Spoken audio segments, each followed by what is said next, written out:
Oh, hold on, let me move closer to the mic. Yeah,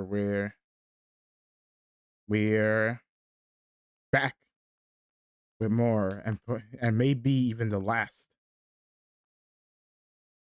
stream of the Great Ace Attorney Chronicles. We didn't even finish the case we're working on the last time, but I guess we're just gonna move right onto the professor case. So we're gonna go over it. It seems, and the last one is called the Resolve of. This game is called Resolve. The Resolve of Ryunosuke Naruhodo.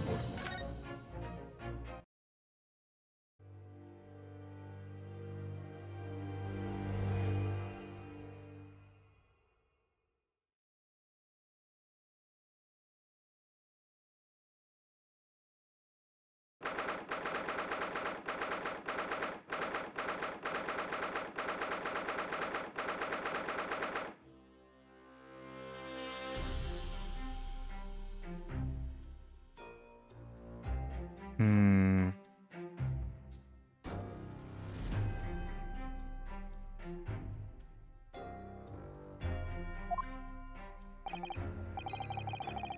So, the time's finally come.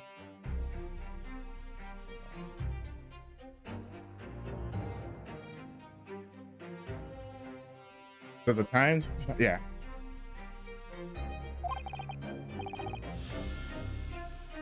Today we unravel everything. Uh-oh. I'll be counting on your sword more than ever today, Mrs. Zato. Huh? What's wrong? Mrs. Zato. Oh, ah! Oh, Mrs. Zato, take that. What's going on? Oh no! What's the matter, Mr. Naruhodo? What do you mean, what's the matter? Nothing. I was just saying that I'm really relying on your support today, but yeah, I guess he hates me as usual. What else is new? Holy. I'm so sorry. Of course, I know I can be rather incompetent at times, but I shan't let you down. No. Do not. Would you mind helping me to my feet then? Oh dear, I'm really very sorry. What's the matter? Chisato's not isn't her usual stuff at all, but that's hardly surprising, I suppose. She's just found out that her father is the partner of a wolf-and detective, not to mention... Good morning, sir. Van Zeeks. Maybe the potential father of Iris? Hold on, let me turn that my... Woo! Lord Van Zeeks.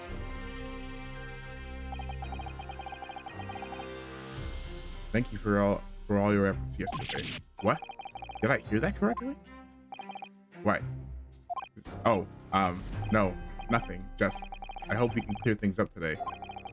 I really can't make this man out. His face says I hate you, but his words are almost jovial today. In fact, he hasn't been very Reaper like at all since this trial. This all began yesterday. Lord Van Zeeks isn't the Reaper, Mr. Naruhodo. Good point. The Reaper? I suppose in hindsight, I shouldn't have allowed that misconception to go unchallenged. It was my tested acceptance of the pseudonym, which is the reason why we're here today. My failure to stop the Reaper becoming something more than a mere legend that led up to all of this. But you're not to blame for that, Lord Van Zeeks. It's only because serious crimes in the capital dropped off so sharply when the public started calling you that. That's why you didn't say anything, isn't it? To be frank, I'm not sure that was the sole reason. What do you mean? There was a rumor at the time that the Reaper was really the ghost of my late brother. Yeah, we heard that. Yeah, when we were investigating yesterday, we heard that. That having been slain by that evil killer, sent the restless spirit returned as some sort of demigod to wield the deadly blade of justice where I, by dint of the law, could not. Yes, we've heard that story too. But when I lost him,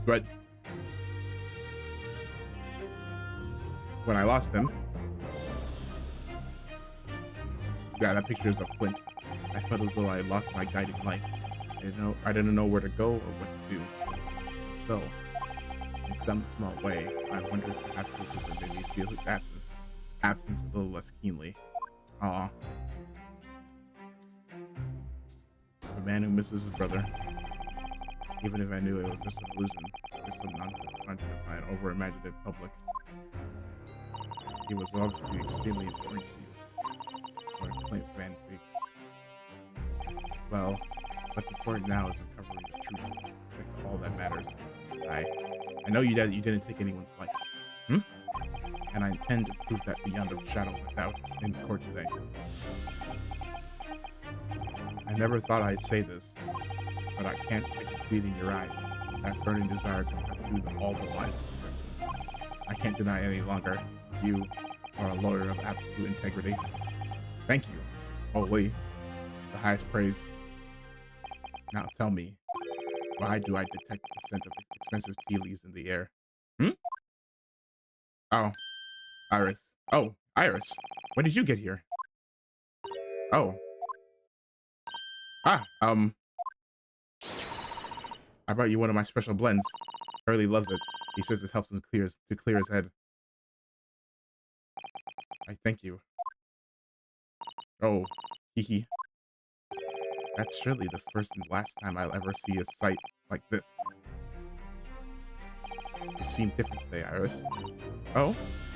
Sort of subdued, I suppose. I am not.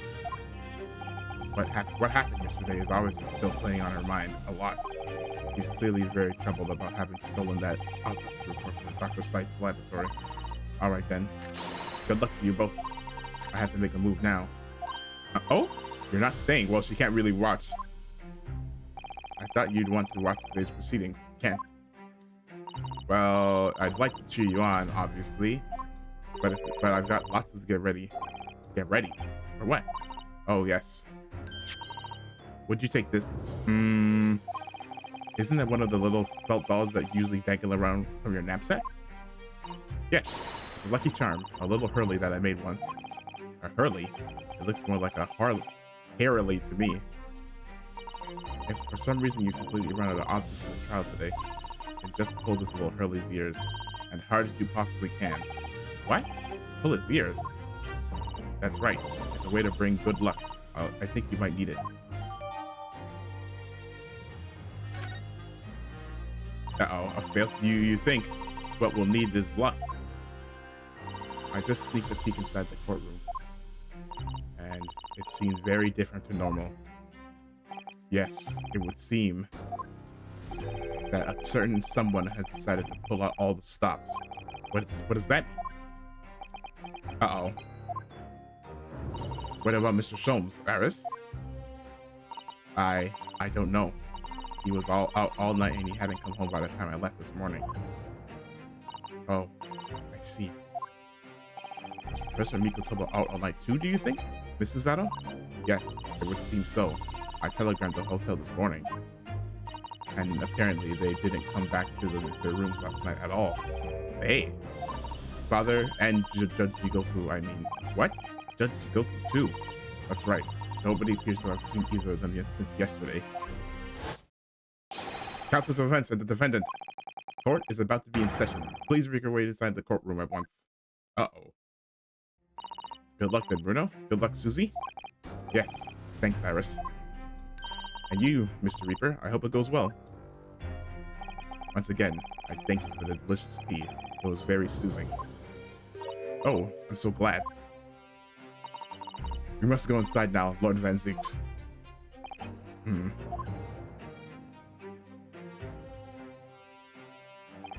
Lord Van Zix has always been the formidable prosecutor I had to lock horns with in court, but not today. Today, I battle with another in pursuit of the truth. My best friend, Kazuma Soki, who I trust more than anyone else in the world. Now, I understand what it was that drew me here to Britain all those months ago. Now I know exactly what destiny had in store for me. It's all been leading up to this one day, to this one trial, to this one final reckoning. Here we go.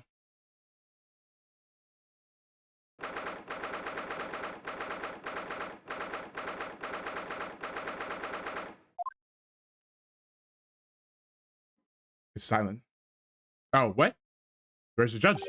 It feels even more oppressive here than it did yesterday. Oh, that's what it's going to be. Judge Jigoku is going to be presiding over this case. Or presiding over this now. It feels even more oppressive here than it did yesterday. Their cold stares piercing me like knives from all sides today. Ah, Mr. Naruhodo, look! Oh, Strongheart! Lord Strongheart! Cousin one must have known beforehand. The ramifications of this trial now extend far beyond the murder of one Scotland Yard inspector. In fact, events have come to light that threaten to rock the very foundations of our country's legal system. The escape of a condemned criminal on the night of his execution, the subsequent unlawful shooting of the man, and the revelation that prison staff must have been complicit in the jailbreak. Britain is currently hosting influential members of the judiciary from countries all around the world. It is imperative that we uncover the truth in these proceedings to avoid international embarrassment. By royal decree, this will continue to be a close trial. Oh my gosh, he's very menacing, and one over which I, male Strongheart, exercise total and unequivocal authority. Oh, huh? The 6 jurors flamed just as was the case in yesterday's proceeding. Those here present in the public gallery are distinguished members of our judiciary, as assembled to bear witness to a fair judicial process. In other words, a collection of your acolytes, Lord Strongheart. On a personal note, I find this most distressing, Lord Van Zieks. You are a prosecutor of exceptional talent, much like your brother, Clint, in fact. Oh! Ding! In the name of Her Majesty the Queen, I hereby declare this court to be in session for the trial of Baroque Van Zieks, who officially stands accused of murder. Counsels for the prosecution and defense, are you in full readiness to proceed? Defense is ready, my lord. As is the prosecution. Yesterday's proceedings brought to light a shocking and disturbing fact. There was a side to the victim, Inspector Tobias Gregson, that was unknown to his superiors at Scotland Yard. Yes, he was carrying out operations in secret, which Scotland Yard knew nothing about. And in those clandestine operations, he had an accomplice, Mr. Daily Vigil, who would be given the inspector's identification and present himself around the capital in order to establish credible alibis for Gregson. In that way, Gregson appeared to be carrying out his regular Scotland Yard work, when in fact, he wasn't. At the end of yesterday's session, Mr. Vigil, who had been suffering from amnesia, regained his memory. That he did? It would appear he buried his memories of the time deep inside himself as a means of self-preservation, because whilst he was engaged as chief warder at Barclay Prison, he abetted the convict's escape. Mr. Vigil is currently recuperating at St. Sinners. He's recovered enough to give a signed statement about his movements on the day prior to the incident. He's formally admitted to posing as Gregson whilst investigating the Red-Headed League. Which brings us to the crucial issue of the victim's time of death. Defense yesterday proposed a suggestion that the victim may have been killed 1 day earlier. This was based largely on the discovery that the victim's pocket watch had not been wound. The prosecution has something to report on that subject, my lord. Really? Go ahead, Prosecutor Osogi. I met once again with the coroner yesterday to discuss the issue. He confirmed that the defense suggestion could not be ruled out. Yeah, she talked to Dr. Gory after we did, or before we did. It's entirely possible that Inspector Gregson was killed on the 31st October, the day before his body was discovered.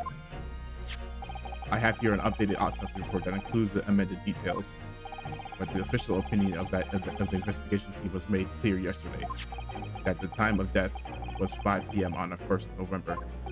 There are indications of an attempt to disguise the real time of death, however. It seems that the natural decaying process of the victim's body may have slowed by keeping it chilled. That's out of the question. There are no refrigeration devices in that part of London large enough to accommodate a human corpse. My lord, this is more than just a conjecture. There's evidence to support the idea. We must investigate it thoroughly. Very well. The court will accept the new report as evidence. However, if this updated report is deemed to be accurate, it would give renewed significance to the movements of the victim on the day before the Fresno Street incident. It would, yes, especially since on that day, Inspector Gregson was using Mr. Vigil to cover up his real movements. It's conceivable that he was killed in the course of his secret activities. Do I sense that the prosecution has some information regarding those activities? Scotland Yard put an enormous effort into investigating that precise matter yesterday. I think we should begin by presenting the results of that investigation work. So the prosecution calls us first witness now is Gina, Miss Lestrade. Yeah, she was with him, I guess. State your name and occupation for the court. Inspector Gina Lestrade, reported, representative of Scotland Yard. As self-conferred rank, but never mind. Gina, again. What's your problem, Odo?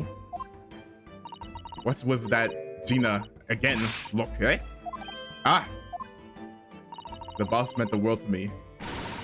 He done more for me than anyone else ever did. Oh? Inspector Gregson, you mean? He got me out of the backstones of the East End and took me under his wing. Taught me that life can have a purpose. So that's why I'm the best person to be standing here. I'm speaking for him. Oh, Gina. Right. All out of the goodness of Gregson's heart. Not at all that he had his arms twisted by Mr. Soames. No. What's relevant to the proceedings is that the outcome of Scotland Yard's investigation yesterday has revealed that the victim was carrying out some assignment that the police knew nothing about. Very troubling. That's that face. Lord Strongheart knew. So, Inspector Lestrade, let's hear exactly what it says in that report. Coming right up, sir.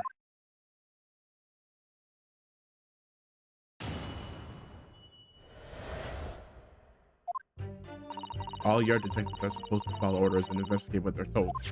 But a little search of the boss's office turned up a notebook that had a load of secret meetings in it.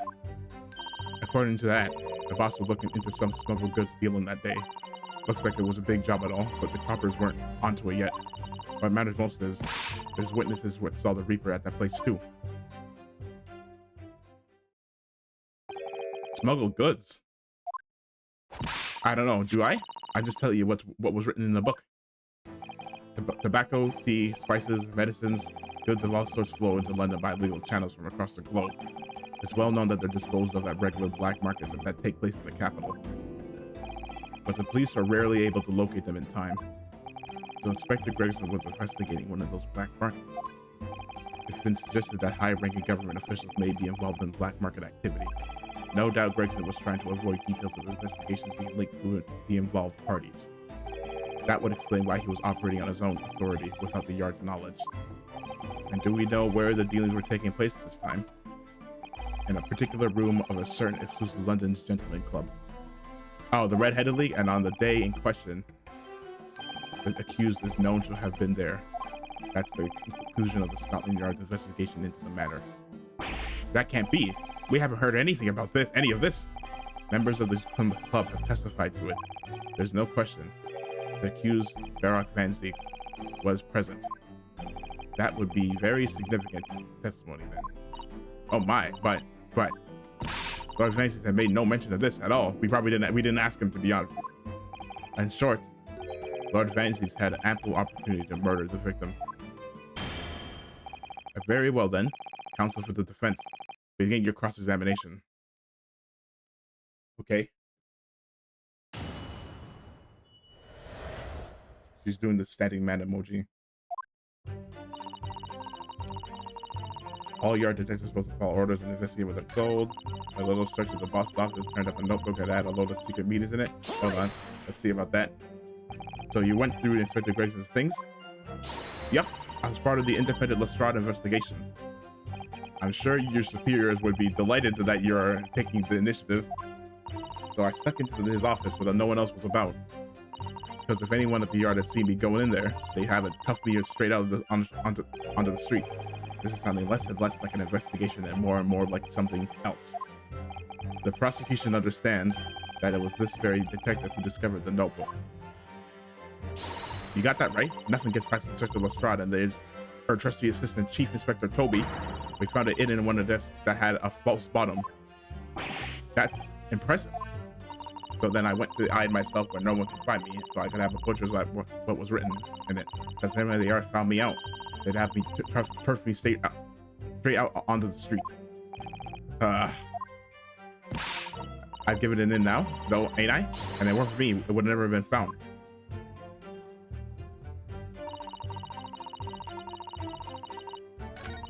Just like it was a big job and all, but the coppers weren't drawn to it. As there was witnesses who saw the Reapers at the place too. Lord Fancy was at the club. He was. Detectives who visited the club yesterday to make inquiries have confirmed it. Several members report having seen the accused being admitted into the room in question as a guest. It looks like there's no disputing that he was there then. Well, we know that Lawrence Vance was investigating Inspector Gregson, don't we? Perhaps he'd already discovered the inspector's secret note, which led him to the club, you mean? Maybe. Just presumably then, there are also eyewitnesses who can testify that Gregson was there. None have been identified at this time, no. Oh! So that all-important victim wasn't seen at this mysterious club. Oi, why ain't you asking Inspector Lestrade, eh? So they didn't see him there, so that's all I've got to work with. Rita's not holding back with that ice-cold stare of hers, is she? I really don't know what to make of all this. Lord Fancy's told us that he was investigating Inspector Gregson, but he never once mentioned that he met the inspector that day before the incident. You don't think Lord Fancy could have been lying to us, do you? That's not the only way to explain this. Oh? If everything Lord Fancy has told us is true, then there must be a mistake in this testimony somewhere. You mean there are details we've yet to uncover? Exactly. Okay. A clue, perhaps, that even Gina hasn't noticed. Okay, that's what we should. Okay, so age-old tactic. We gotta press everything. So, you follow orders, do you, Gina? Nah, not me. I'm above all that. See? Oh, the boss always has special orders for me. Grab us some fish and chips, or go and give Toby his grub, that kind of thing. So our errands more than orders then. This detective is still an apprentice after all. Yeah, well, this apprentice ain't one to sit around and wait to be told what to do, even by the boss. That's why I've been doing my own investigations of what happened. I didn't find much at first.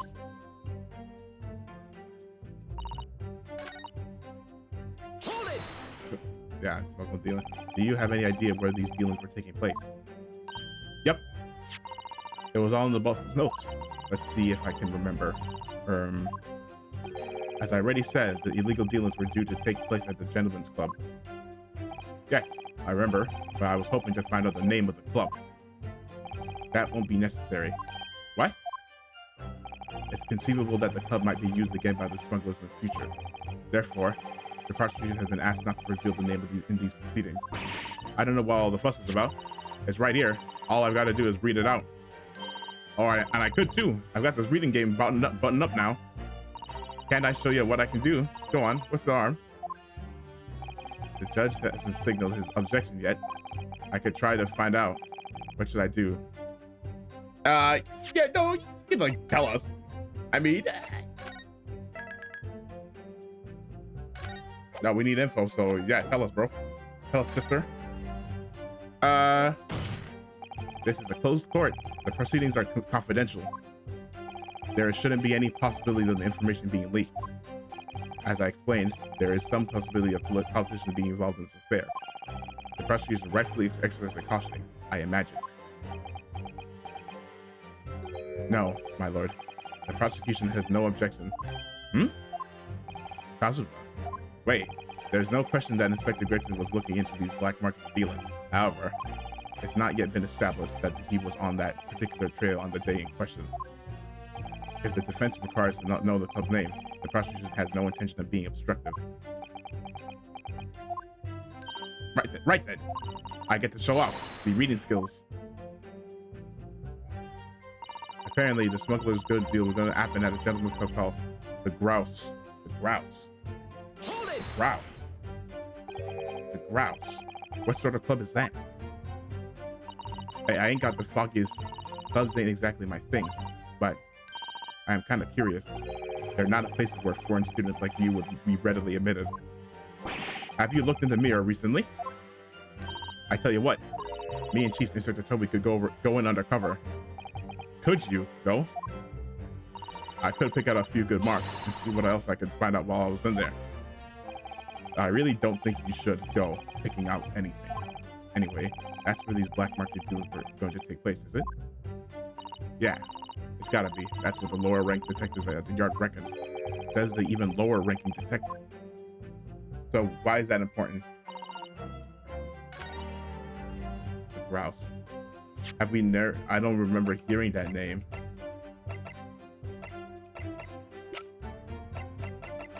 Did we get anything to suggest?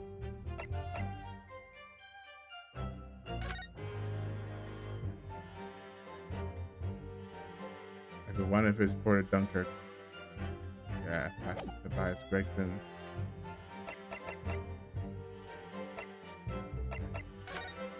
Anything?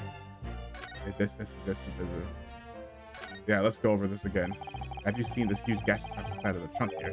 It's gone right to the leather and into the metal behind it. Gosh, for metal chests like this have been so badly damaged. Whatever made the grasp was struck the side of the truck with considerable force. I wonder how it happened.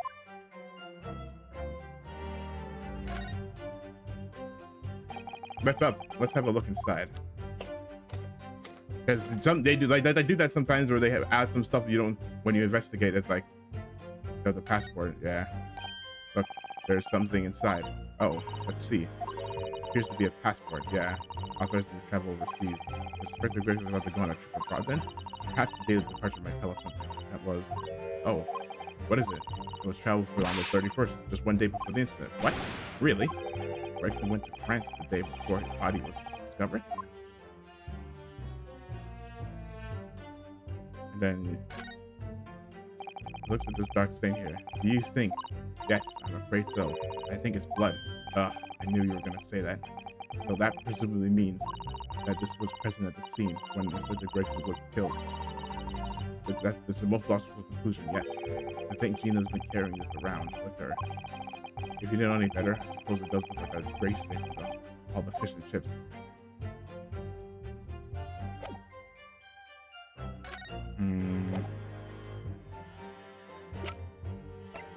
The grouse.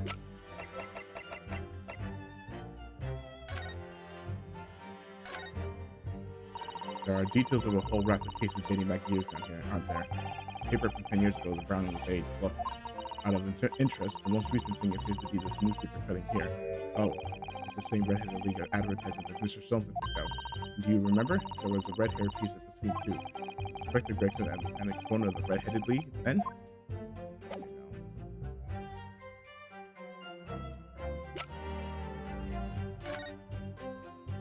No.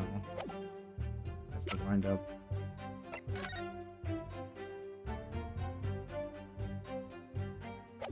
No, red-headed league. Okay, no.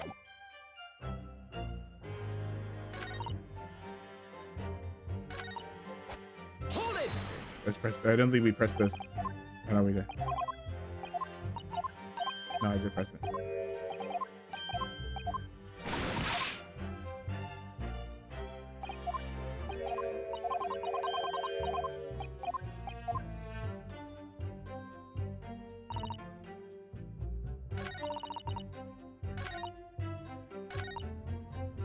Hold it!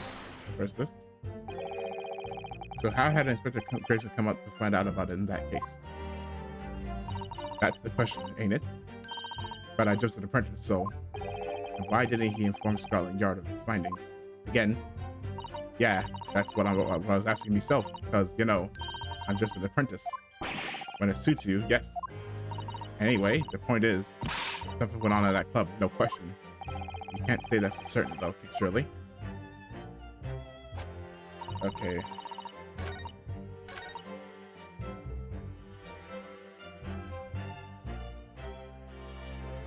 She must. My guessing is like it must be the grouse.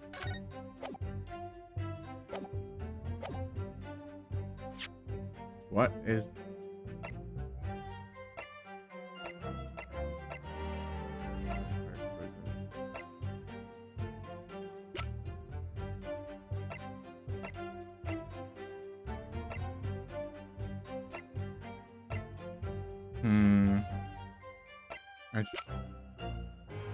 Holy, I can't believe the first thing is already a stump.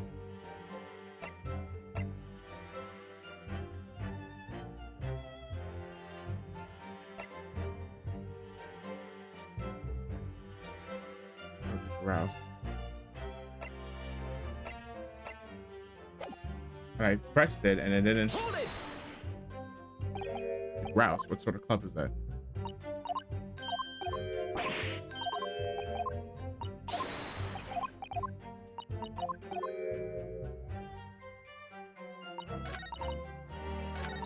Hold it. Hmm.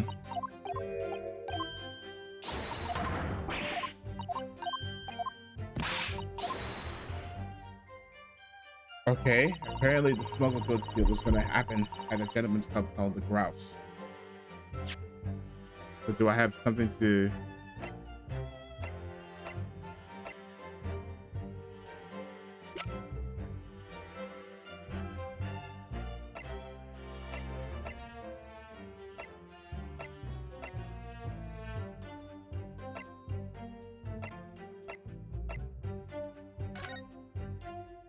Blood on the back? No.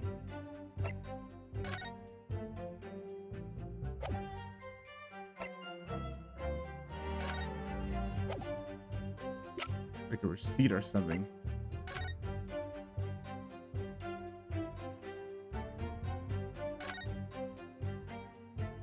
Well, I suppose we should see what this inspector identification looks like inside.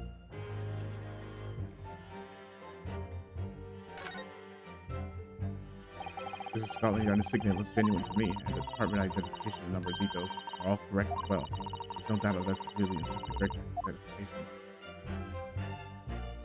I feel like there's something I'm missing.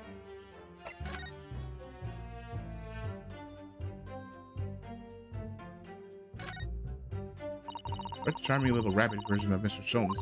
Do you suppose this is how Iris sees him? Are you alright, Mr. Naruhodo? Your eyes are veritably boring into the poor doll's ears. Oh, sorry. I was just wondering. What do you suppose would happen if I were to tug its ears with all my might right now?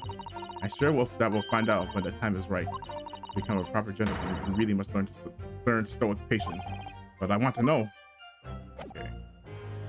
Okay, well, first thing is like...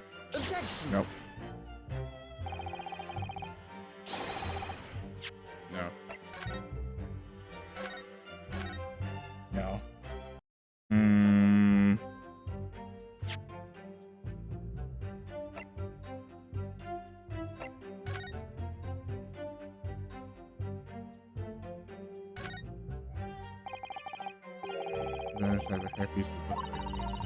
Surprise me at all. That doesn't surprise me at all, Mr. Naruhodo. You always want to see what... I'm not sure that's quite... Yeah, you read that. So it doesn't get blown off in a gust of wind. That might be a little inconvenient when you wanted to take it off again, don't you think? No. No, you can't investigate that picture.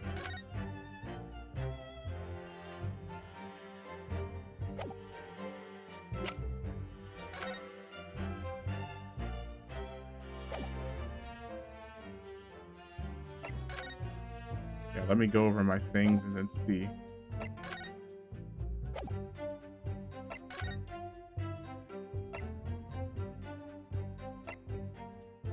Bruce.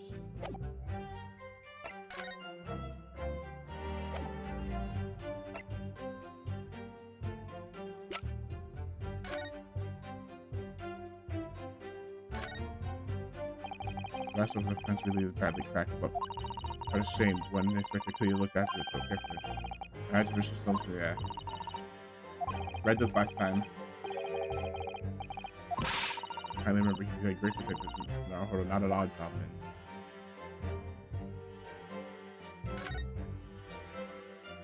There's a tiny little stuff sticking out from the small hole there. Look, this must have been a little knob or something that I can't see as we know that it's tear the rock. Probably broken since it occurred, didn't it? Yeah, there is a small part of the watch still at the scene, maybe.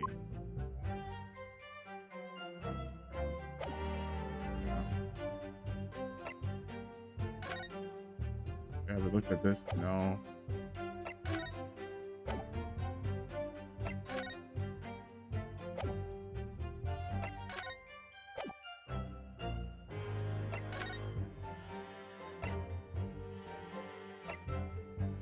No.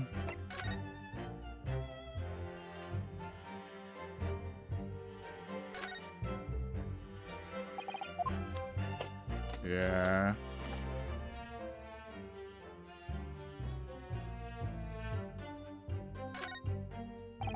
Nothing here.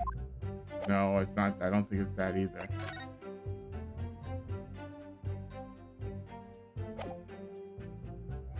I don't know. Objection. No, I don't know. I actually don't know. Well, I guess we...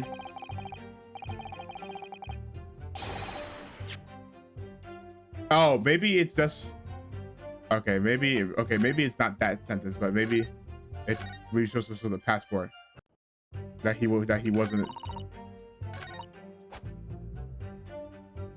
supposed to. Maybe this? Objection. No.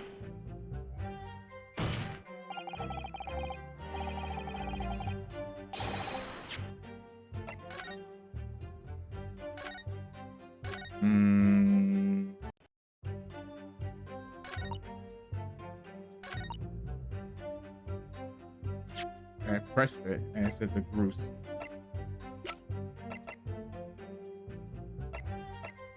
No, I did the trunk. The Bruce. I don't remember. I must, maybe I'm forgetting, but I don't remember that ever coming up. So I might have to.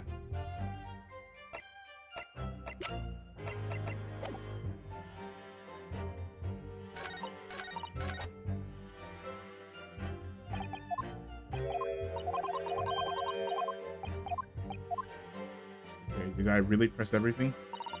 Hold it. No, I read. Yeah, she doesn't follow. Blah, blah, blah, blah, blah.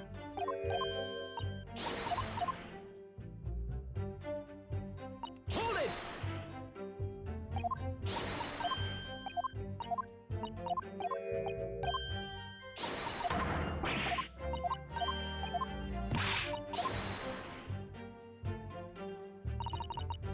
Hold it.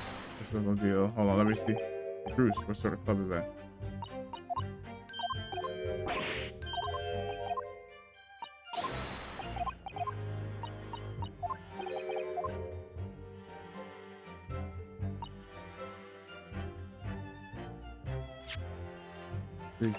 Big job and all. Coppers weren't onto it yet.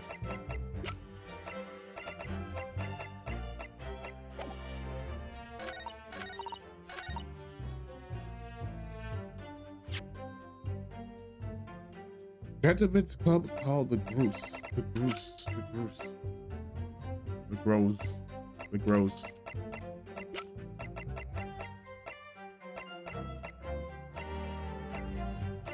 The Gross. The Gross. The Gross. Gross. The Gross. Anything even, because maybe she's saying it wrong, or maybe.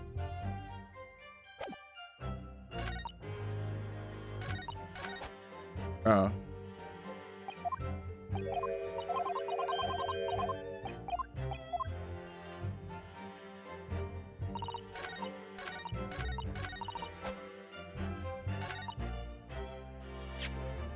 Yeah, all the coppers weren't on it yet.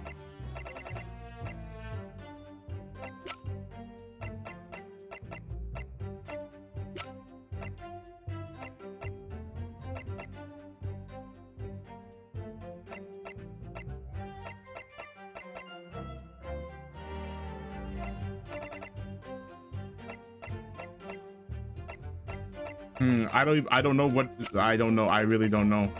I pressed everything and then I try to think. Ah, man, not again. I think the second time. Keep exam. Yeah, that's what I thought. It must be something that I'm missing, I figure. Is it, did I do everything with the case? Inside.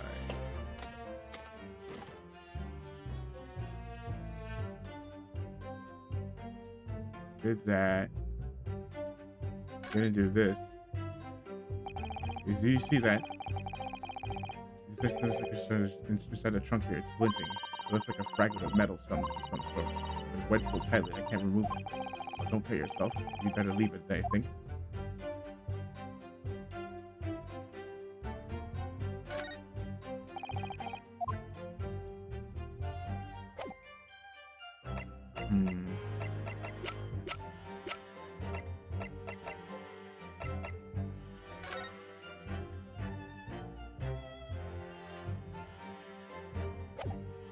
What could it be? What could it be? Happy Family Trunk.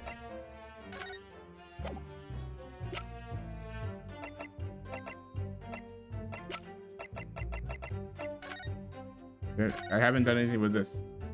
Let's try this. The helmet of this charming policeman appears to be a little worse for wear. I'm not convinced about the charming part. But yes, you're right. The head part looks like it's been fairly heavily handled. Stands to reason, really doesn't. I mean, it gets turned around and around every day. I hope it doesn't fall off in the end.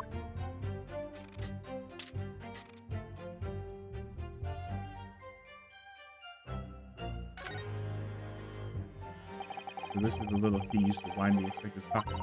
It was a mystery at first. Why should it be a policeman? I mean, it was because it was a gift from Scotland Yard and recognition of Mr. Gregson's hard work. And his head did fall off from overuse. It might seem a little inappropriate, don't you think? That's a British sense of humor for you, I think.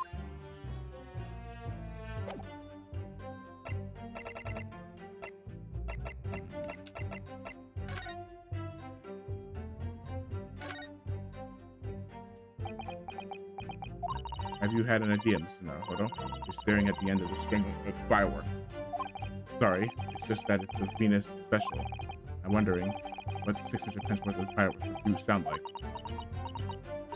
Shall we find out? What? What? Setting above the courtroom. Yeah. Alright. That was a fairly sizable bang. Are you just still ringing, Mr. Naruhodo? It sounded almost exactly like... Okay, they're not this. It must have something to do with this.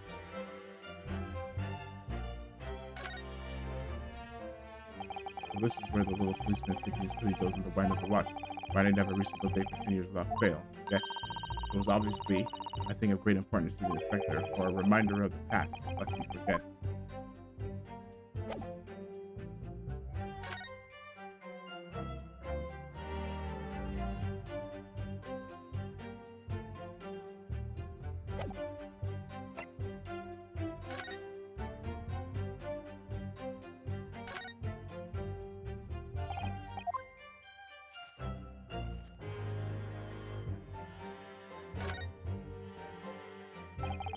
Johnny answering those dungeon.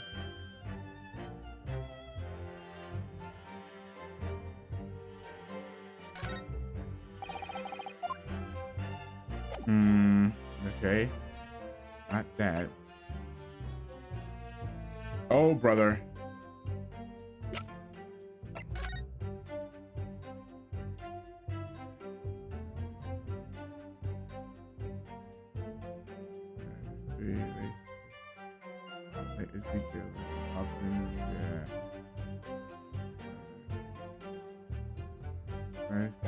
Thing.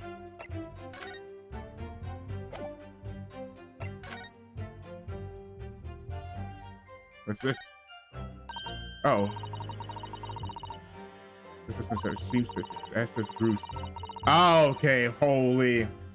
There you go. First class Yokohama departure, 11th Street, September. London arrival 1st November. That's the boat that Professor Mikotoba and Judge Yugoko came from Japan, isn't it?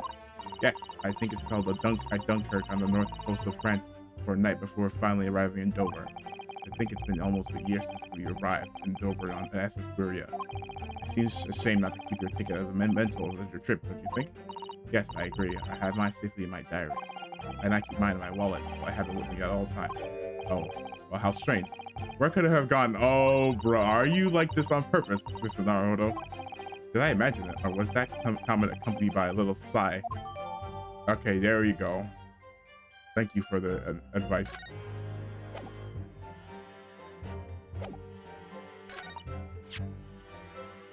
Objection! Objection! Oh, man, that took way too long to figure that out. I read about these clubs that exist here in Britain. I didn't think that would have anything to do with it. That's why I didn't check, but guess I was wrong. I read about these clubs that exist here in Britain. As I understand it, there are places where well-to-do gentlemen socialize with friends and colleagues. Don't imagine for a second that a foreign student like you would be admitted. Seriously, is your mirror cracked or something? Do we know for sure that the contraband dealings were definitely happening at a club called the Goose? The police are currently looking for evidence, but haven't found anything definitive yet. And I'm sorry to say that they probably won't. What do you mean by that? I mean that the place Inspector Gregson was secretly going to visit on the 31st October may not have been a gentleman's club at all. You're showing a very irreverent attitude towards our country police force there, Counsel. If it wasn't a gentleman's club, then what was it? A steamship. You think it's a ship? I have evidence to prove it. It's here. Let me see that. This dark suited human man is not in the least bit the other side, my lord. Be more specific next time. Huh? This would appear to be a ticket for a passage upon a steamship. Yes, the SS Bruce. Objection! So there's a steamship named the Goose that happens to share a name with the club. But I'm afraid to say there's a flaw in your logic there. How? Look at the ticket. Notice the date for arrival in the port? The ship arrived in the port on Dover on 1st of November. The day on which the sound is like a gunshot was heard on Fresno Street. In other words, on the date in question here, 31st October, when the victim was on his penance that... Oh, then we can prove that he wasn't mission. That ship hadn't yet docked into Toronto British shores. That would certainly make an undercover investigation somewhat challenging. Objection! The fact that the steamship hadn't yet reached Britain substantiates the defense assertion that the victim was investigating the SS Bruce on the day in question. Let's show your evidence for that assertion. Very well. I know this one. In that case, counsel for the defense, present your evidence to the court now. Evidence substantiates your claim that the victim was investigating the SS Bruce on, and you're supposed to know this because they talked about being in Paris for only a night.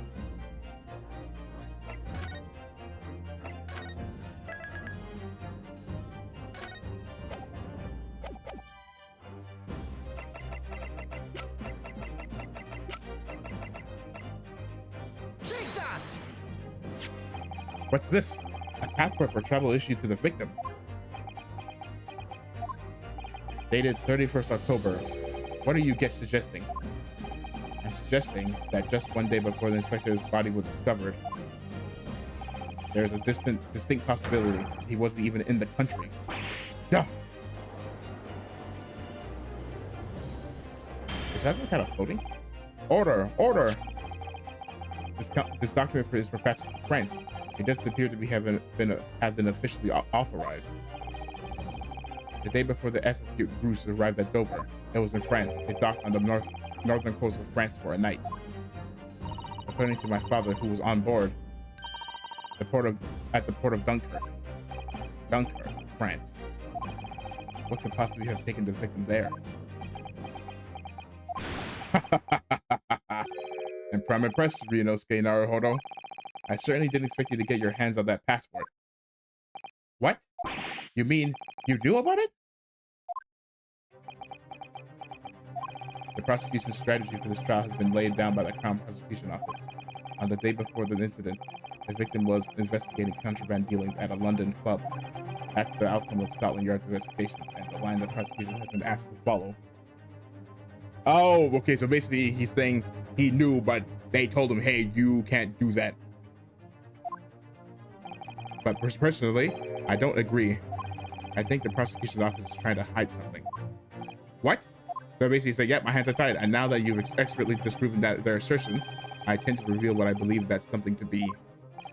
What are you playing at? Prosecutor Slowly. Oh, okay. So that's going to be his plan. He's going to use us Let's bring up the topics, or he's gonna lead us along to ask the questions that he would be asking, but it can't because his hands are tied. The courtroom is a forum for the truth, my lord, which is why it's my duty to present all the facts without exception. Let me guess. This was your intention from the outset, wasn't it? The reason Inspector Gregson secretly made his way to deceive Dr. Francis on the day in question was to carry out a mission for the Reaper. The Reaper?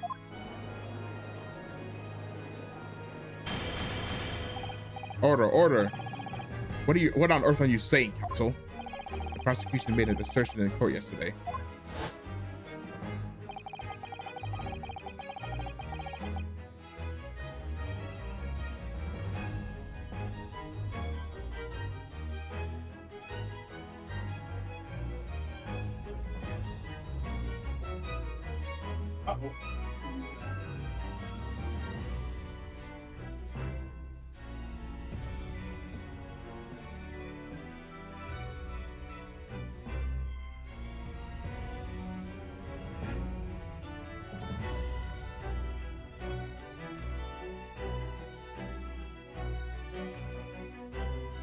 Professor Gregson was investigating the identity of the Reaper.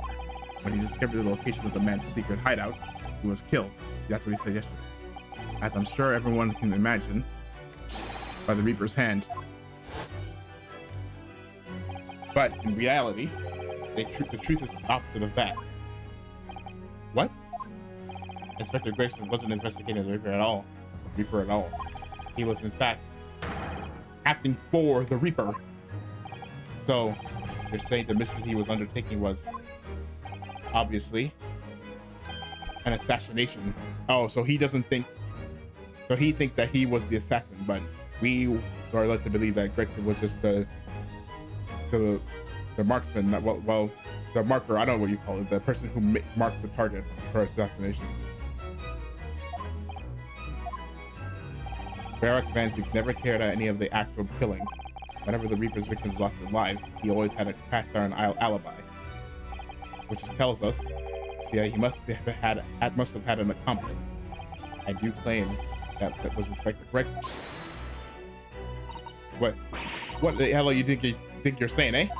My boss would never have done nothing like that. And yet, when you consider all the facts, it all makes perfect sense. No, it can't be. We also arrived at the same conclusion, didn't we? That Inspector Gregson was operating as the Reaper. Even so, there's no way that person giving him his orders was Lord Van Zieks. No, the true Reaper is somebody else. Barak Van Zieks is not the Reaper.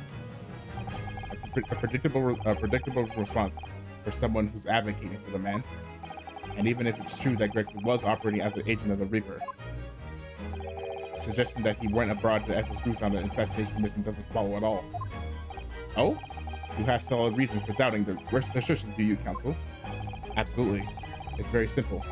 On the day in question, nobody was killed aboard the steamship. Professor Bikotoba and Judge Bikotoba were on that very ship. If someone had been assassinated, I'm certain we would have heard about it. What's so funny? You're right. Of course, no suspicious deaths were reported on board the ship. But I think perhaps you missed the point. That's precisely why Inspector Gregson himself lost his life. What? Gregson did board the SS Bruce that night with the intention of dispatching his mark. But his mission ended in failure. Failure? It seems that the defense hasn't yet grasped a very important detail here. What are you talking about? What detail? Inspector Gina Lestrade. Eh? What? The victim's notebook that you read an excerpt from earlier, that doesn't contain details of the secret investigation at all. It describes 10 years of assassination plots to be carried out by the Reaper of the Bailey. You're lying. Even if all them villagers were taken out at it coming. The boss weren't the Reaper. Or Gina. There's no question that Tobias Gregson was heavily involved in the Reaper's activities. You may just be an apprentice, but if you spent any time in Scotland Yard, you must have heard rumors. I ain't heard nothing. And I don't believe a word of it. Then testify again as a representative of Scotland Yard. Consider it your chance to defend your boss. I don't. I concur. The witness will give a new formal testimony. Miss Lestrade, you will tell the court everything you know about Inspector Gregson's secret notebook. Aye. The Reaper's notebook. Yeah, this notebook does have a load of stuff about what the Reaper got up to in these past 10 years. Names of victims, dates, and places and stuff. And last entry there was 31st October. It said Bruce for the place of that day, and the name of the mark. There was a note about him being a criminal what got away from the Reaper in court 10 years ago or something. Be honest, the boss didn't do none of it. He was just investigating the Reaper, that's all. Who was it? Oh, I think I know what name's gonna be on that hit list. I'll keep your personal opinion out of your testimony, witness. We only require the established fact here. This must be hard. This must be so hard for her. You can't deny it now, surely, Ryunosuke Naruhodo. What can I deny? The notebook contained the name of the final mark and the location where the assassination would take place. That's information that the victim could only have known if he was working with the Reaper. Ah! So, who was to be this final mark? Go ahead, Inspector Lestrade. Read the name for the court. The name of that's written alongside the entry that mentions the Bruce on 31st October. Eh? Oh, how do you read this then? Reading's still not her strong suit. That ain't the problem, right? It's a Japanese name. It's probably Miko Toba. It's either her dad or Susato's dad or Judge Jikoku. But I think it's Miko Toba since he was more involved. All right, Odo. It's funny. It's a funny name. It ain't English. It's hard to read. Huh? So somebody from overseas. Let me have a bash at it. It says is Seishiro Jigoku. Yeah, it's Jigoku. Yeah, Seishiro Jigokuyo. What? It can't be Seishiro Jigoku. But that's Judge Jigoku. Seishiro Jigoku. Certainly not an English name, you're right. Objection. Wait, but that can't be right. I know Judge Jigoku. I saw him the day before, yesterday, here in London. So I know for a fact that man hasn't been assassinated. As I said, the Reaper failed. Oh. Gregson missed his chance to kill his mark and return to British shores. But the Reaper wouldn't tolerate the mistake, so he killed the inspector. Personally. The Reaper, of course, being the accused. There are fancies. It's an undeniably logical argument. Possibly. You planned for the trial to go this way all along, didn't you? Hold it! Huh?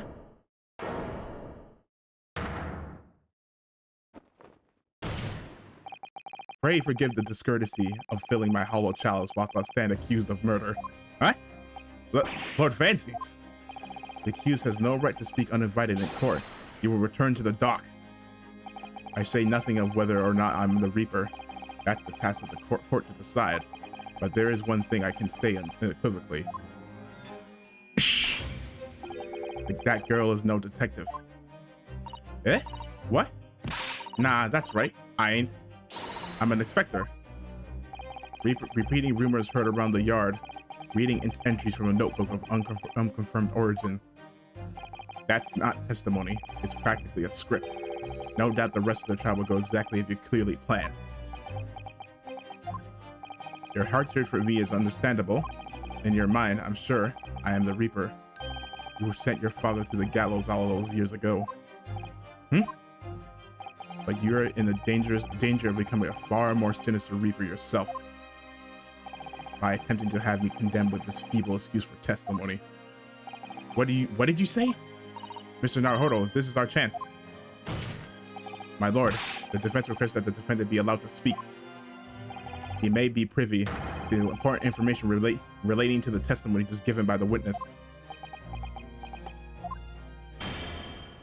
Very well. I'll make an exception and grant the request. The defendant may remain in the witness stand for the cross-examination. Then allow me to toast to the court's impartiality. Don't raise your glass in my direction, sir. Counsels for the defense begin the cross-examination. Oh my gosh. Lock in. Get it twisted. At once, my lord.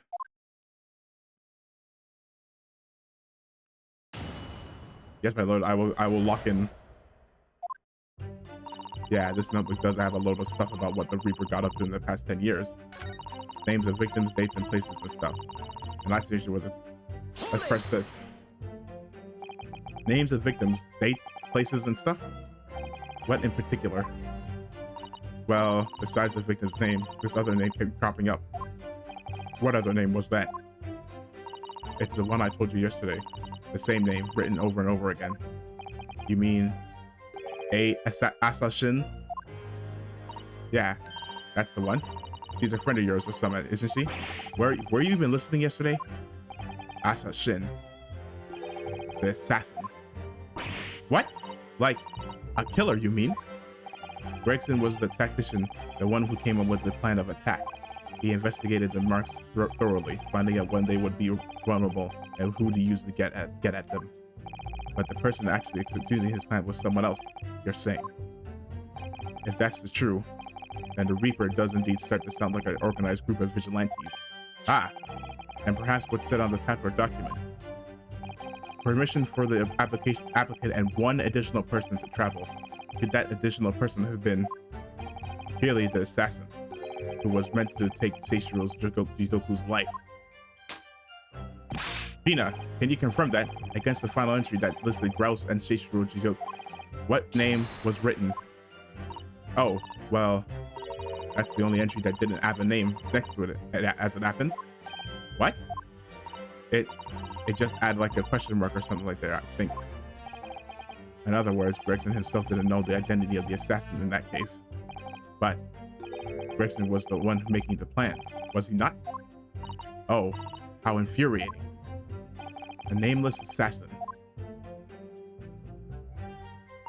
It said Grouse with the place on the date and then the name of the mark.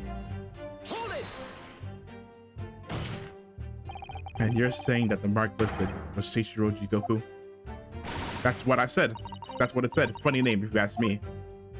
And I thought your name was odd. No, it's Odo. So pleased to have lost my crown there. Mr. Jigoku is the presiding judge of Japan's Supreme Court Judicature. I remember the man. He came to our country as a visiting student 16 years ago. Studying international law and diplomacy under your tutelage, Lord Strongheart. That bearded young fellow was a very able man, I must say. So Lord Strongheart was Judge Jigoku's mentor. If I'm not mistaken, he returned to Japan 10 years ago now. 10 years ago, after that fateful case. Precisely. In the aftermath of the professor case, his repatriation was organized immediately. There's a mystery why such a man would be listed in the inspector's notebook. I didn't think it was possible, but the mood in years got even worse now. Maybe I'll just keep talking. And being a criminal would... Oh. What do you mean a criminal? Judge Jigoku is no criminal? Well, don't ask me. I don't know nothing about it. Oh. Do you remember what Father told us? That Judge Jigoku did once appear in court here in Britain. It was related to the professor case, I'm sure.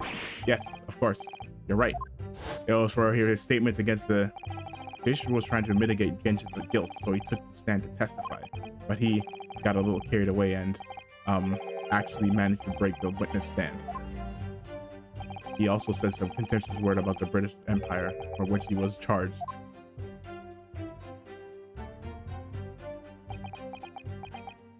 It was a pitiful situation, yes.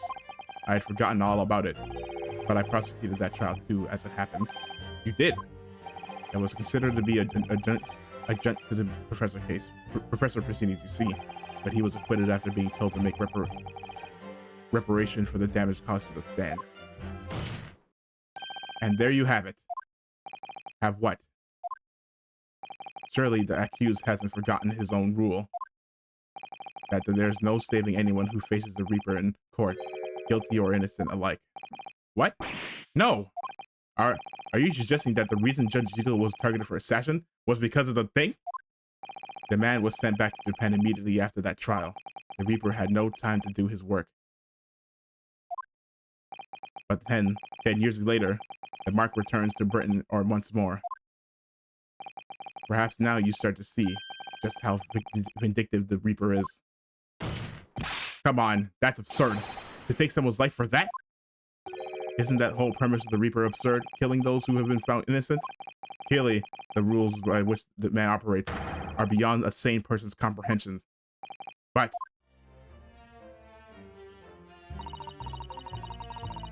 honestly, the boss did none of it. It was just investigating the Reaper.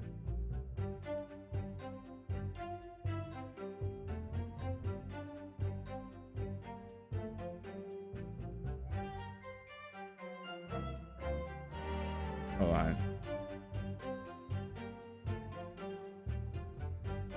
Oh. Uh-oh. Uh-oh. Uh-oh. Uh-oh. Uh-oh.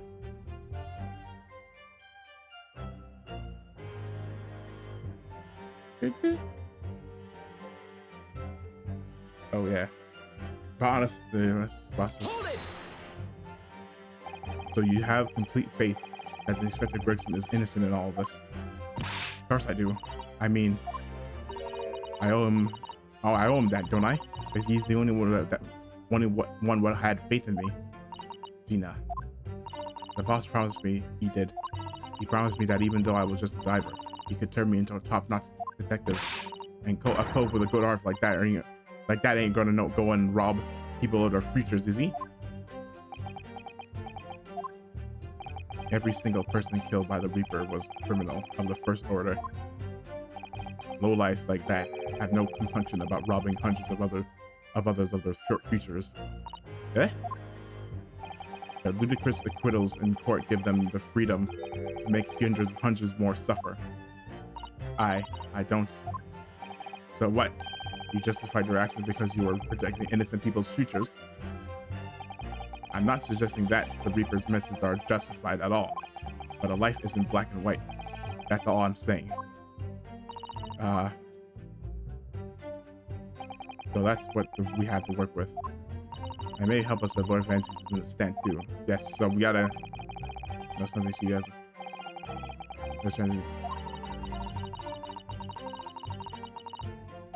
When he called him an even more sinister Reaper, you mean? Well, I'm sure Cosmo intends to eliminate any shred of doubt that the man is guilty.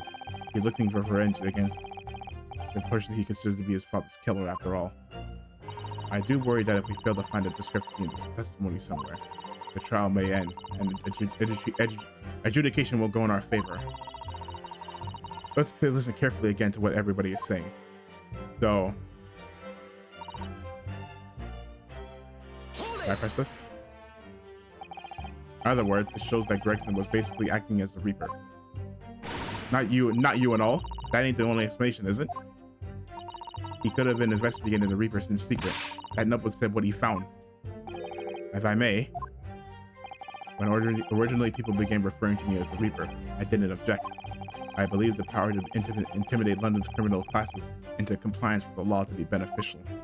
But you carried out your own investigations into the true identity of the Reaper, didn't you? Yes, and those investigations proved conclusively that Gregson was one arm of the Reaper. One arm? What do you want about?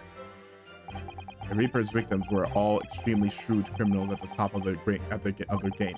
There's simply no way one person could have taken them out alone. The Reaper is an organization, with you at its head. I had spies at the yard keeping me abreast of Gregson's movements, letting me know when he was elsewhere. So I've been able to check out the most recent entry in his book. I knew the location. You knew it said Groose?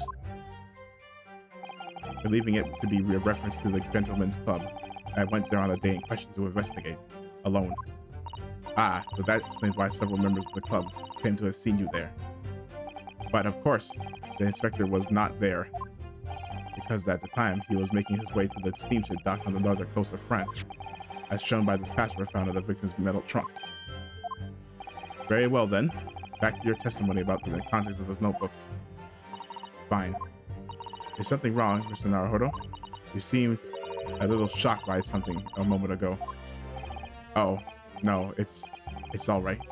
I'm overthinking this, aren't I? Right. I've had just about enough of this. Gina? All this nonsense about the boss planning to kill people. It's cobblers. Come on, Odo. Yes? Why ain't you saying nothing? Why ain't you yelling out objection or summit? What?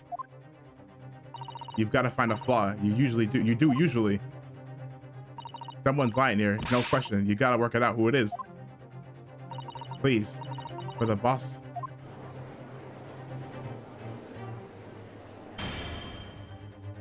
That outburst was an insult to the court and to your own testimony. I might have known that a common pickpocket from the Backstones couldn't make a detective. When this trial is over, you will forfeit your warrant card, Mr. Strahd. Is that clear? I've had it with a lot of it's lies every bleeding place you look in this world, innit? Well, I've had enough, Gina. So have I. After all that little speech of Gina's, I made up my mind. To do what, Mr. Naruhodo? There was one point in this cross-examination when something that was said just didn't sit right with me. One statement that seemed odd. Oh, do you mean? I'm not going to let Gina's plea for help fall on deaf ears.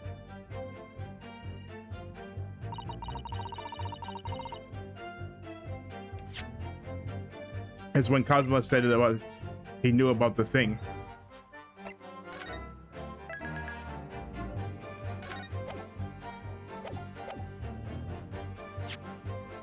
Yeah, he knew about the passport, but it was in his trunk.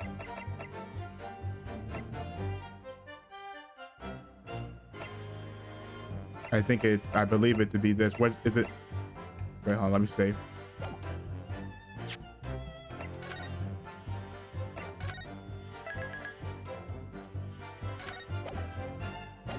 He had his trunk with him, so how did he know about it?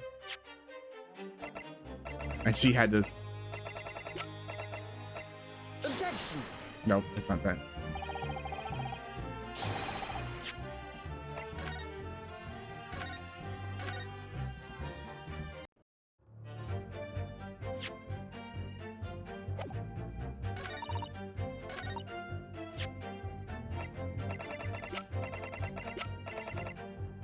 Objection. Nope.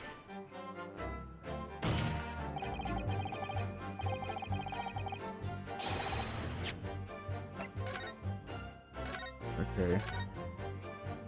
Something he said that seemed odd. Hold it. I want to thank you, Gina. You helped me find my resolve. Eh? What do you mean? Amongst everything we've heard during this cross-examination, there's one thing that defies explanation. One inconsistency. What? An inconsistency? Really, Odo? I don't quite know what it means yet, but yes, there's an inconsistency in something that was said by Kazuma.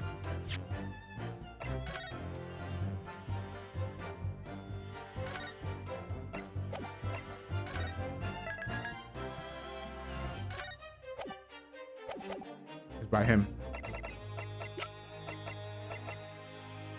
Take that. He said something odd by you, Kazuma Sogi. Me? Is this some attempt at a filibustering counsel?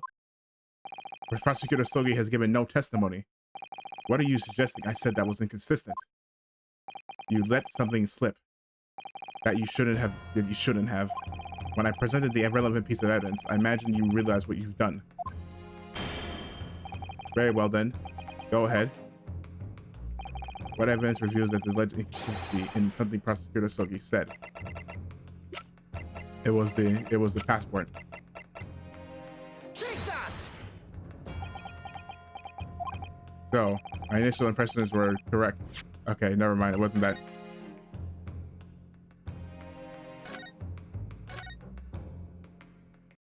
Sorry. Take that!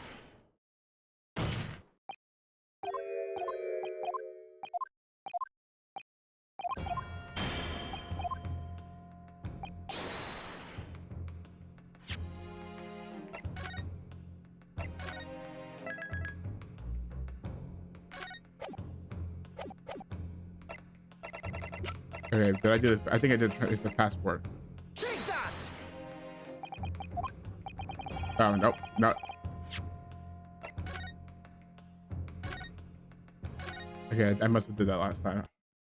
It's a trunk. It's a trunk. It's a trunk. Take that! This is a trunk that belonged to Inspector Gregson. A metal construction, is it? It certainly is very heavy. What's this? A bloodstain. And a relatively fresh one, too. Oh! No, that's precise. It's from... probably a piece of Karuma is on that thing. A relatively fresh one, too. What? You mean that ain't grease from all the boss's fish and chips? Fresh blood on the inspector's trunk. That suggests that the victim was traveling with that luggage when he was killed. That can't be. There was no mention of any trunk in the Scotland Yard's report. Yes, there's a reason for that. Immediately after the inspector's body was discovered, that one of the street peddlers made off with the trunk, hoping to sell it. But I found it. Me, with me nose for trouble. Which means that nobody should have known anything about the trunk. Unless, of course, we're talking about somebody who was present when the victim was killed. And yet, during the cross-examination of the witness just now, you said this, Kazuma. Yeah, because at the time, he was making his way to the steamship dock on the northern coast of France, as shown by the patch found in the victim's metal trunk. Yeah, we didn't use the trunk yet. We didn't. So the question is, how did you know about the trunk, inspector's trunk? We know the man went on a trip to France. Where else would he have put his passport? Objection. Nope, that's not good enough. Sorry. But you knew it was a metal trunk. Answer me honestly, Kazuma. On the 31st of October, where exactly were you? At the port of Dunkirk, on board the SS Groose. Is that the answer you're looking for, Ryunosuke? Kazuma, what did you... I hadn't considered the possibility before, but if Kazuma was there on the ship, then it can only have been for one purpose. Oh no, Mr. Naruhodo, surely you don't think... Come on, Ryunosuke, you know the rules. The only thing that really talks in the courtroom is hard evidence. As I understand it, the Inspector Gregson always took that case with him when he traveled. So as it stands, they've proved nothing. Kazuma, are you challenging me to prove it beyond all reasonable doubt that you were there that day in the same place as the inspector? He was there with Gregson. There's a clue that you've overlooked. A secret that yeah, there's the piece of metal in the trunk is from Karuma. A secret that the trunk can tell us. I can't be sure of it at this point. I need to verify it, but I have a nasty feeling that I'm going to be right. The accusation being made is deeply disturbing, but nevertheless, we must test it. The defense will identify on the court where the trunk can be allegedly can be found. Where is the evidence that Prosecutor Sogi?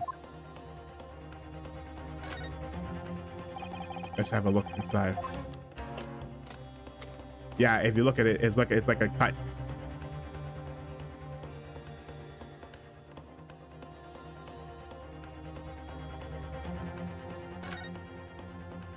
Have you seen this huge gash across the side of the trunk there?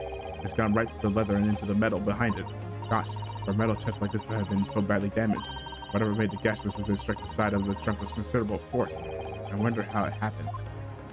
Is this? Got it! This is your proof? What do you say to that? Uh-oh. No. Uh-oh.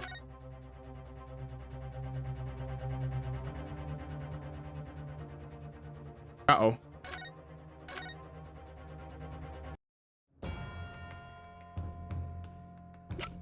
Oh man, I'm so far back. Okay. Sorry, I didn't save.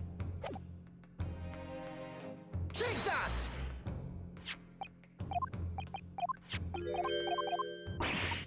I didn't save.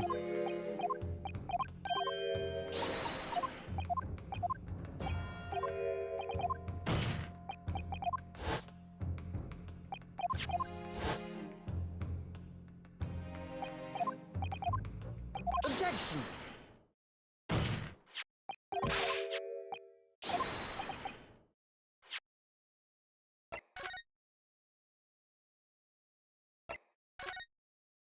Okay.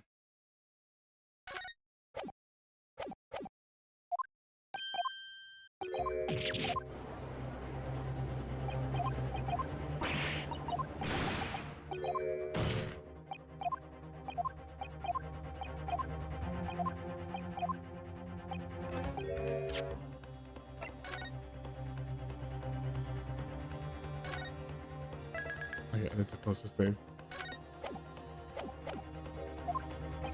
He was there.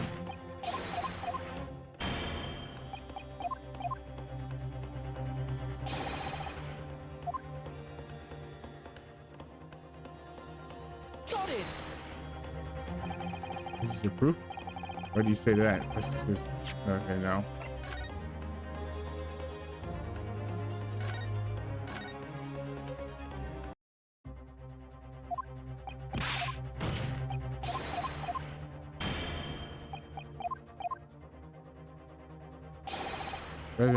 The thing was there.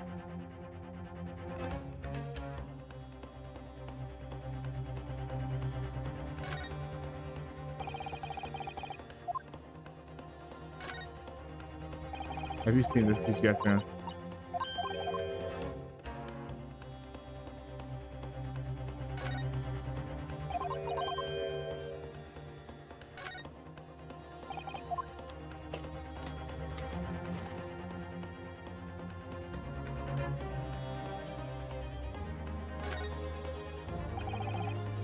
There's something stuck inside the stone chunk here.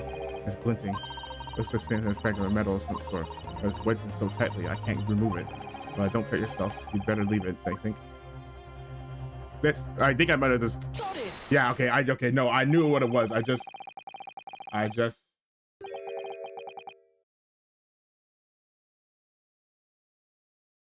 Yeah, I just missed it. I just missed it. Okay. There's a small piece of metal lodged in the wall of the trunk here, like the tip of a blade. Huh? A blade? Kazuma, slung around your waist as ever today, is the steam blade Karuma.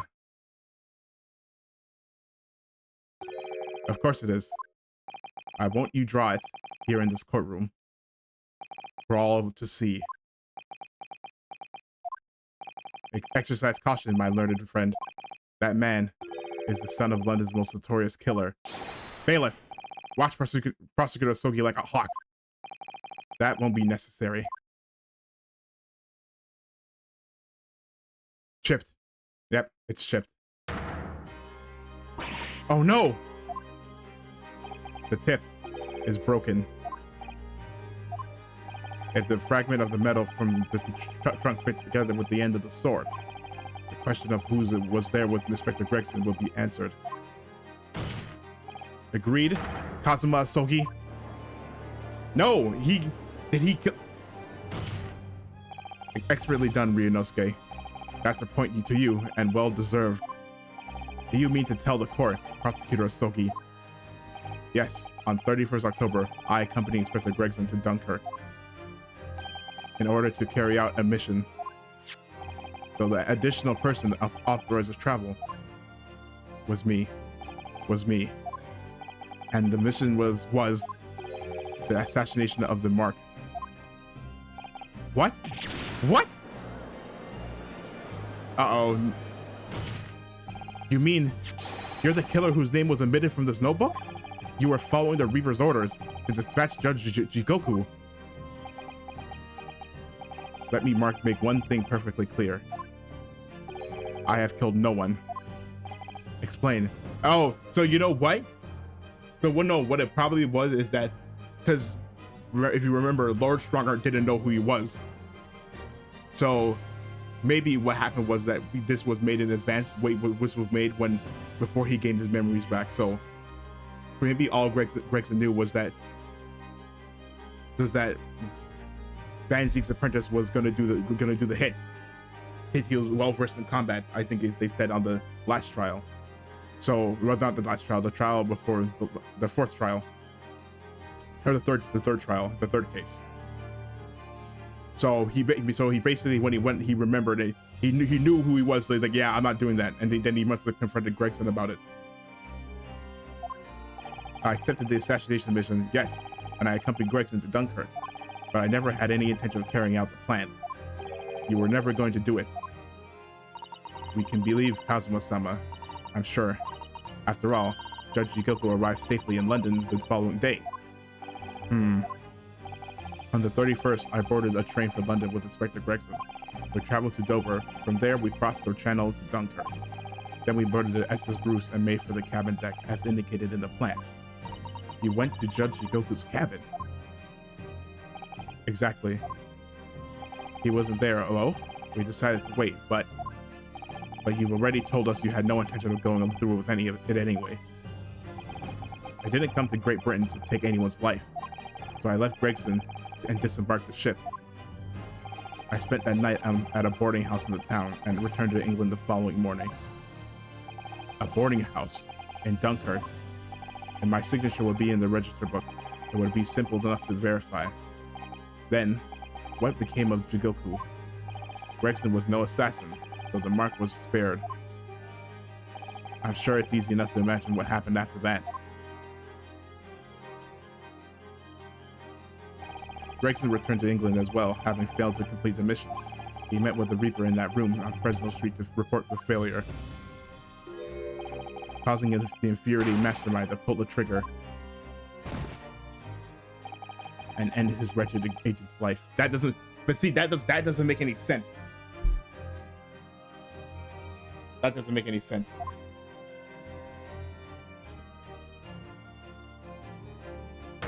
That's the real truth behind Inspector Gregson's murder. Objection. But if you did nothing as you claim, how did the tip of your sword come to be lodged in the inspector's trunk? Yeah, you can't explain that. I don't need to answer that. The victim was killed by a gunshot. A small fragment of a Japanese blade isn't relevant to the case, and accordingly, I choose to exercise my right to silence on that matter. Be that as it may, the court will sequester the sword as evidence. As you wish, my lord. Great Sword Karuma. You must take immediate action now to verify whether Shishu Jiroku remains unharmed. Hold on, I want to check out this.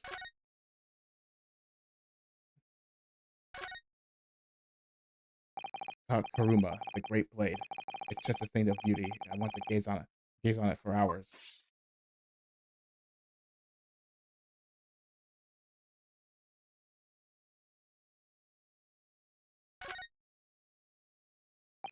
The tip of the blade is great sword, broken.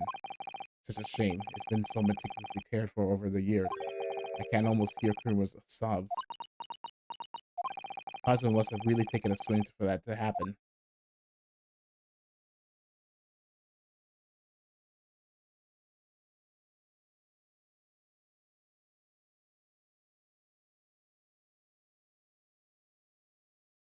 Yeah. No.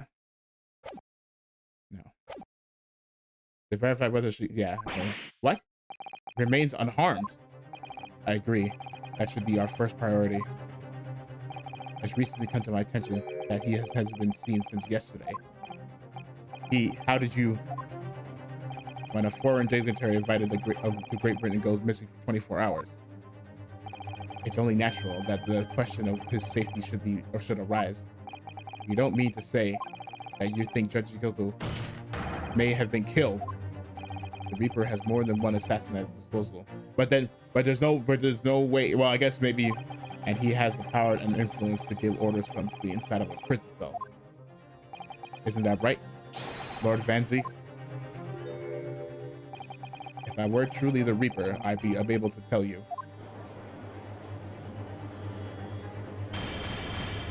Order him like in the core. Order! We will take the emergency recess for 30 minutes. Now! Guests of the symposium have been told to maintain regular contact with the organizer's office. If the man can't be located within half an hour, will have to assume the worst. Oh no! Not Judge Jigoku. No one would want to kill a harmless Japanese man who'd only just arrived in the country. Except, that is, for the Reaper wanting to finish off a mark that slipped through the net 10 years ago. I would have to agree, Mr. Naruhodo, for the defense's sake. My lord? I sincerely hope you are successful.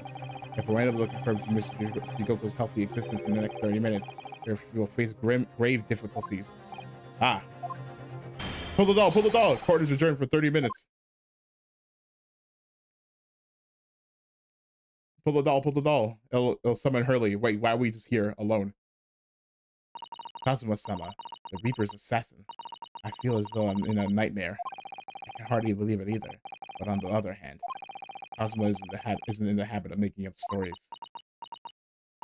I have such a terrible sense of foreboding. If something awful has happened to Judge Jigoku, then I feel as though things will only spiral further and further out of control. I felt it from the moment I stepped into the courthouse this morning.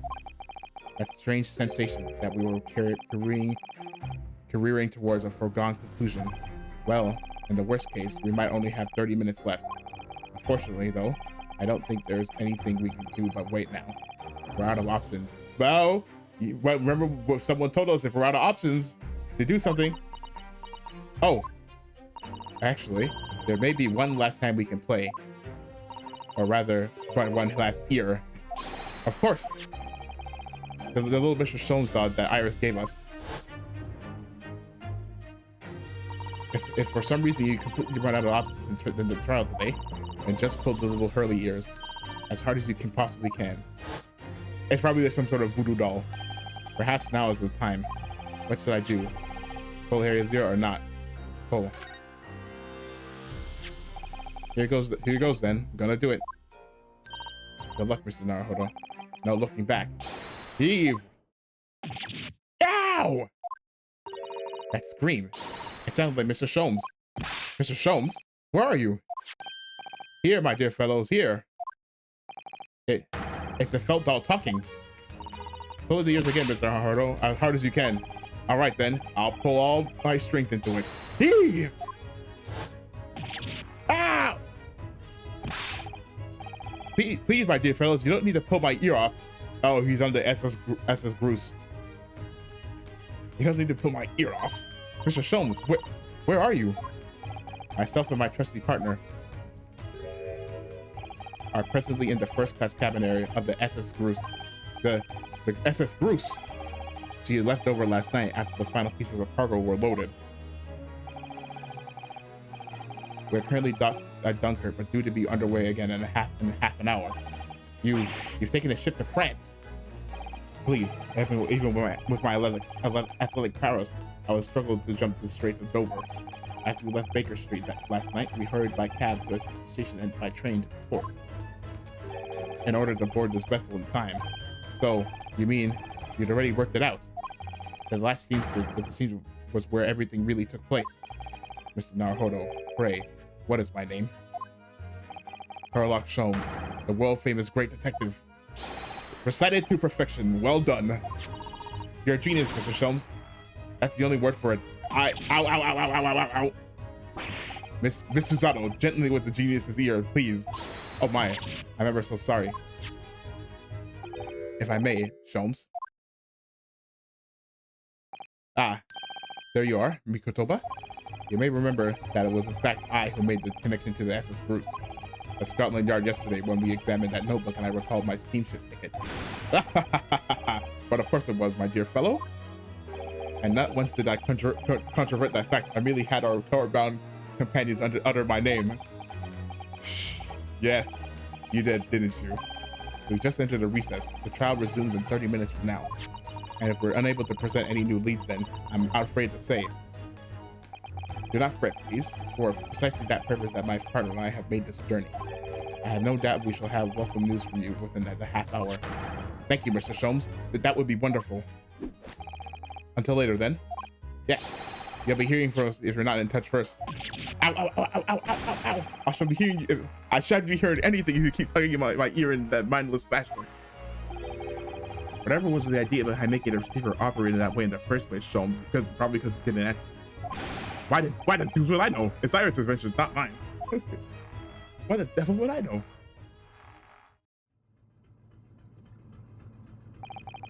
Whilst I know how much you enjoy being the hero of the hour, Sholmes, we have but half that now before the cruise puts to sea again. If we don't conclude our investigation rapidly, we shall find ourselves in Naples before long. There are times, Mikotoba, when you make a surprising amount of sense. So, let us begin. First class cabin number 2. Yes, this is the one. But I don't believe an investigation of the cabin is going to be plain sailing. Ah, that crewman standing in front of the door is an angry looking fellow. Why are you loitering here? Who are you? My dear fellow, do you not recognize a world famous great detective when you see one? The question really ought to be, who are you? Do you not recognize world-traveling great sailor Check-in Stroganoff when you see great detective? Ha! I don't think so. Sir, what's that on your arm? Do you see that, Mikotoba? It would appear that this man is a devoted follower of mine. Sholmes. My goodness, is that good? My goodness me, is that a tattoo that says Sholmes? I must say, while such adoration is flattering naturally, it does leave me a little cold. What are you talking about? Leave, now. How distressing. My little devotee knows me only by name and not by appearance. And yet, I already know a great deal about you, sir. Deduction time. You have a brother, I believe? Like yourself, he's a shipman, currently traveling the world abroad on a Russian steamship, correct? Huh? How could you know this? Elementary, my dear Mikotoba? I'm sure it was. Sure it was. 3 days ago, I was bound for London aboard this ship, you see. We're looking for one of my fellow passengers, a man by the name of Chikoku. There is no one with this name on board, but we know that he purchased a ticket for passage. Ah, you mean Eastern man. He left ship 2 hours ago. Here at Dunkirk, he said something about emergency, I think. What? Are you sure? So Seishiro's realized that we're after him, has he? His cabin is the one behind you. We should like to investigate, please. No, I have orders not to let even mouse inside.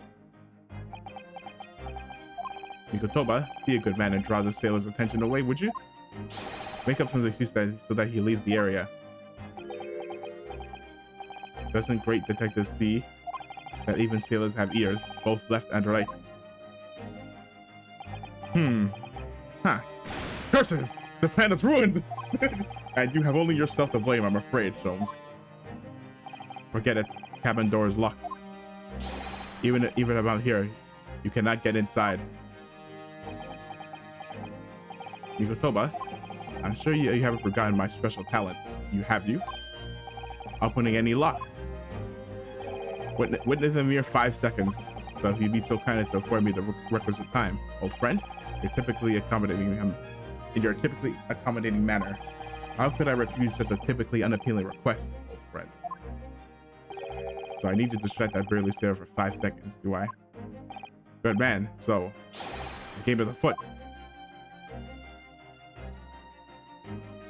Dude, this thing is just so funny. We're playing as Professor Mikotoba now. I wonder if the thing changes. I know, Sholmes, okay.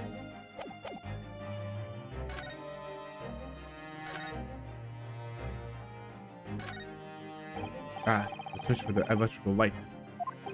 Perhaps if I were to turn off the lights, the crew wouldn't be able to see what we were doing.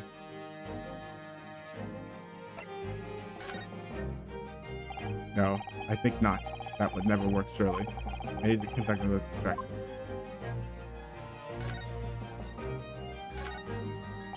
This would appear to be an alarm bell. All hell will break loose if that thing were to ring. The whole crew would know about it. No,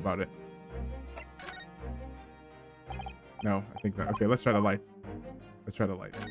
But I don't think if the lights don't work, the light.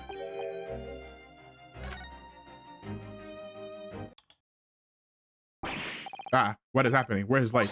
Now, so now.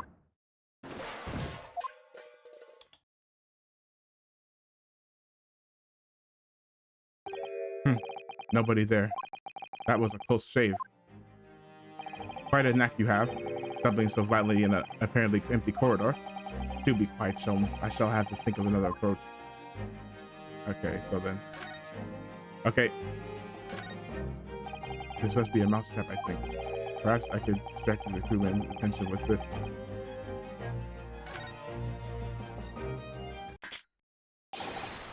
Choo-choo-choo!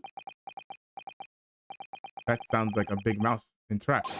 Choo-choo-choo! I will bring bucket of water later and put out. I don't like the sound of that. In any case, my dear fellow, that was quite unconvincing. Only Japanese mice make a chew sound. Oh, really, Sholmes? And pray tell, what sound does Russian mice make? Beep, beep, beep. Naturally. So also quite unconvincing, I readily admit. So go ahead, Mikotoba, do a PPP this time. No thanks. I'm sure I can come up with an alternative solution. Okay, well, I did everything.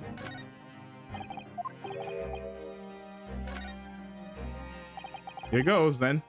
Pardon me in advance. You! What are you doing? If I were at sea, there'd be a very bad problem.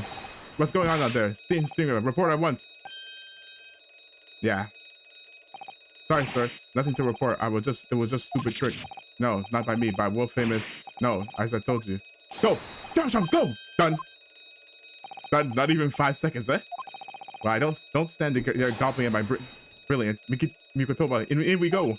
Oh, yes. Yes, the goat. Uh-oh. Once again. There's something behind there. That's not what SS Groose. My good gracious.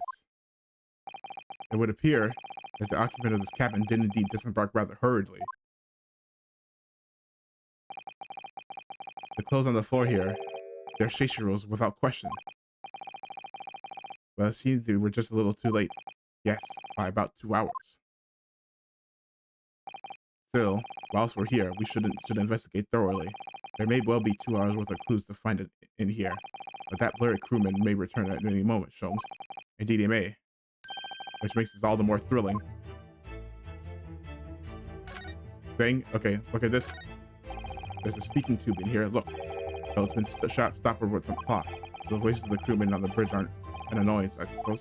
Or indeed, so that the voices in this cabin aren't heard elsewhere. Could something have happened in here that was for no one else's ears, do you think?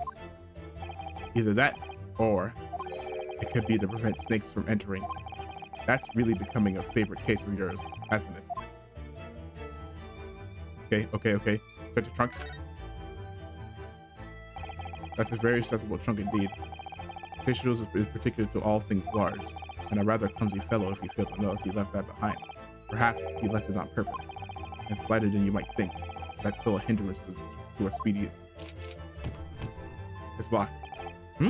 Pity. It's locked. But we can't look inside. Surely 5 seconds from now, the situation will become different, though. Nah, sadly not. It has a 7-digit combination lock. I'm not in a morose enough mood to work through all the combinations at present. Okay, so these are the rules of the passage. Passengers must know not to keep weapons or dangerous items in their cabins. Pets are also strictly forbidden. Additionally, there are severe punishments for stowing away in wardrobe and/or travel kits. Oh! I feel the rules have increased since I last read them. Probably just my imagination. What about the fact that they're not straight on the wall? Doesn't that strike you? You may be right. probably just your imagination, though, at a trifle. And if you know what I always say, Mikotoba, there is nothing more important about trifles. It's probably just my imagination, but I think that might be slightly off. Okay, so we're gonna event. The wall is slightly different color just here. Do you see? Indeed, what you have observed arises with when a frame has back some time is removed. Perhaps your friend is an art thief. Now there's a bold deduction worthy of a great detective, I'm sure. He may very well be the elusive thief who has been plaguing France's galleries of late. I think perhaps we should focus our attentions elsewhere, don't you? That outline on the wall, I feel as though I might have spotted something of a similar shape and size elsewhere. These are the rules of passage.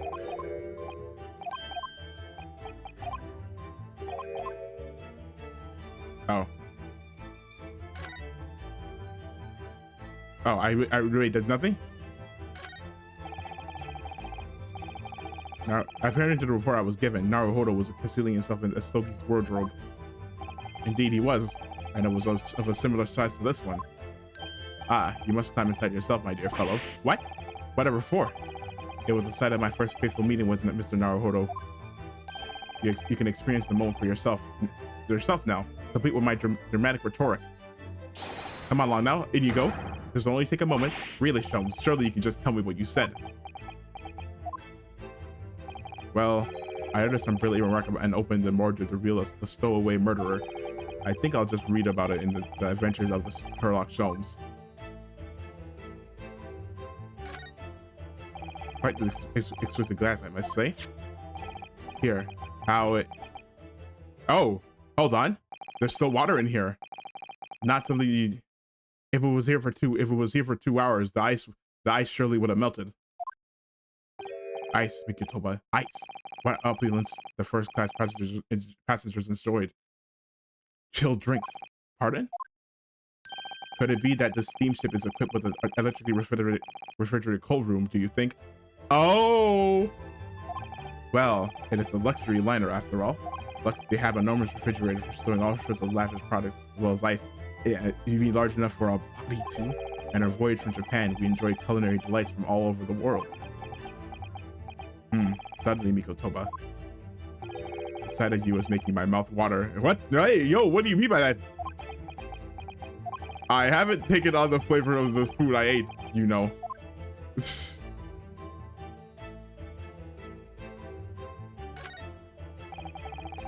Plenty of reading material can pass talk about long sea voyages. It's a mixture of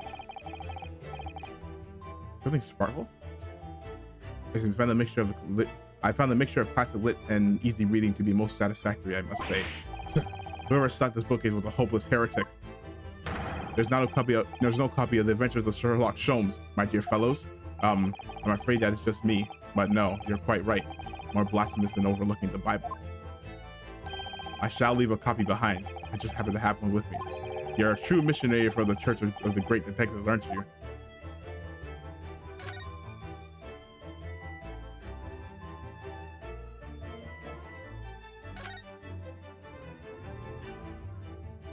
Must be something in the garbage. This is the waste heap, bastard. Look, and there's still rubbish inside. Indeed? Then let us pry. I've discovered that recently I have a penchant for experimenting the contents of other waste paper garbage basket. I love digging through trash. I sincerely hope only for your work. Ah. Here we have a notice issued to passengers from 3 days ago. 3 days ago, the night before we arrived in London, then, when I was still aboard myself. Following departure, all crew members are required to assemble on the main ticket. Yes, there was an evacuation drill. I remember now. For our safety and security, all first class passengers were constantly under the watchful eye. Oh, so there's a time, 20 minutes to themselves. So it was very welcome relief to have some privacy for once. The evacuation drill in an itinerary has been, yeah.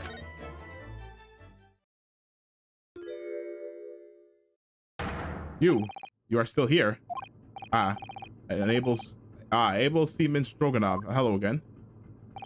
I was beginning to think you'd never materialize. Eh? You are waiting for me? Of course. I was expecting you to burst in with a hearty Russian profanity far sooner. I was in trouble with Captain because of a trick you played right before. Poor innocent chicken. Oh, yeah, chicken stroganoff. This is all your fault. Because it was beef stroganoff chicken. Typically report soon. Get off, now. Of course. We shall disembark presently, my dear fellow, but first, there is something that must be done. What are you talking about? Why, naturally. With the dunking of the deceit and the bearing of the truth. Ah, that's why. Kakoi? I'm afraid I see through your lies.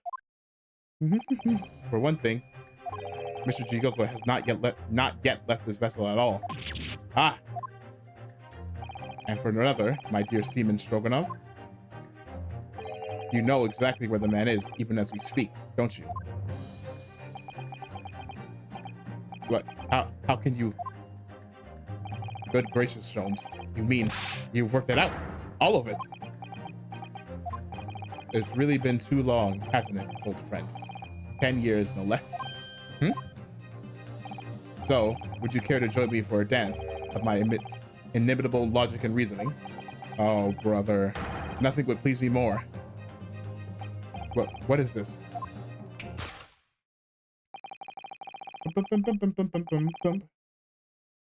The game is afoot, my good man.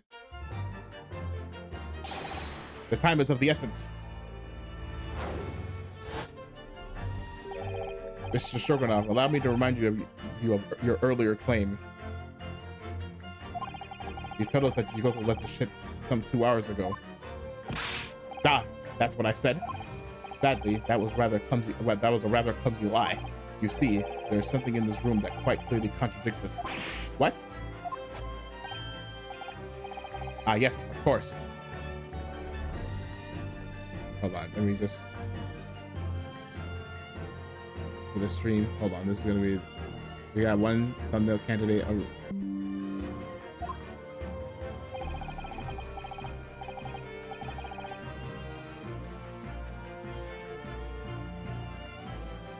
I see you've noted it too, Mikotoba, then please do take the lead.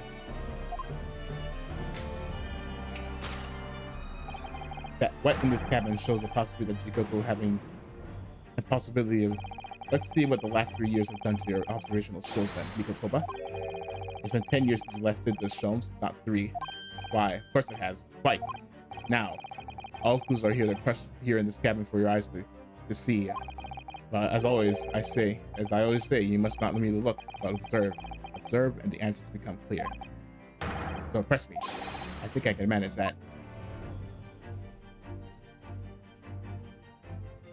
The glass containing ice. Take that!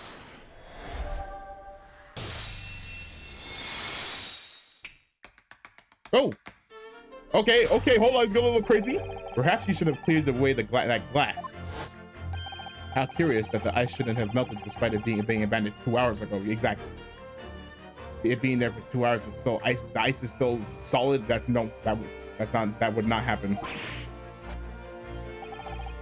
It appeared that the Miss Man was here in this very cabin until moments before our arrival.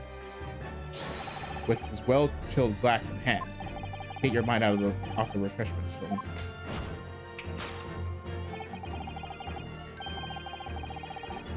Oh no. One might even be able to conclude, I can't snap today. One might even conclude that somebody informed of our boarding. Wouldn't you agree, Mr. Stroganoff? But why would Shishiro run from us? Before we consider that question, allow me to confirm one small matter. Would I be correct to say that these first-class cabins of the SS Groose are the same ones in which you and Mr. Jigoko were accommodating on your voyage from Japan? Ah, that's right. They are. I was in the cabin next door, and Shishiro was, yes, 50 days in this cabin during our voyage, as I suspected. For you see, there are traces of this cabin of a dark secret that Mr. Jigoko had to hide. What traces? I know nothing about this. Ah, this is news to you, is it, Mr. Stroganoff? Sholmes, what exactly are you getting at? As I said, there are traces in this cabin of some nefarious activity, something that appears out of place, which I'm quite sure won't have escaped your notice. Something out of place in here. That's the key to this, Mikotoba. The remnants of the dark deed that took place in here are being masked by something quite incongruous. I must say, I didn't foresee I ever doing this dance of deduction with you again, Mikotoba. No, quite. But life is full of unexpected twists and turns, as we well know. Now then, let's see if I can uncover the truth here. Yes, you have the floor, my dear fellow.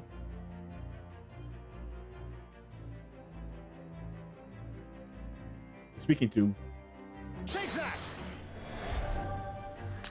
Oh. Mikotoba, no games now. My words, were they not? Come, Sholmes. Where's the fun in life without all the little fooling around, Right you are. That was a close shave. I better rethink that before I fool here.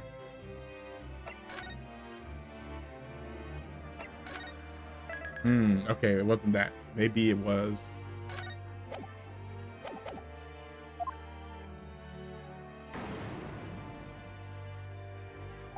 You must tilt your head to one side, listen carefully to the faint cries of the sea. Hear the evidence calling out for you and find it. Here I am, it cries. Well, your methods were never conventional, but you know I've always been willing to give them a try. Dear God, Mikotoba, open your eyes. It was a metaphor. It was a metaphorical listening that I was suggesting. Ah.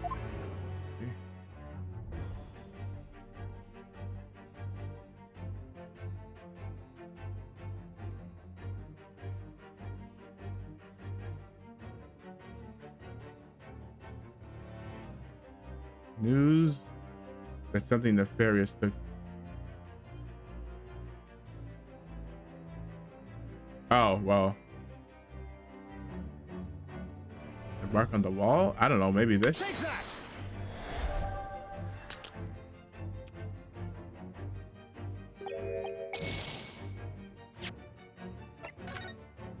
No.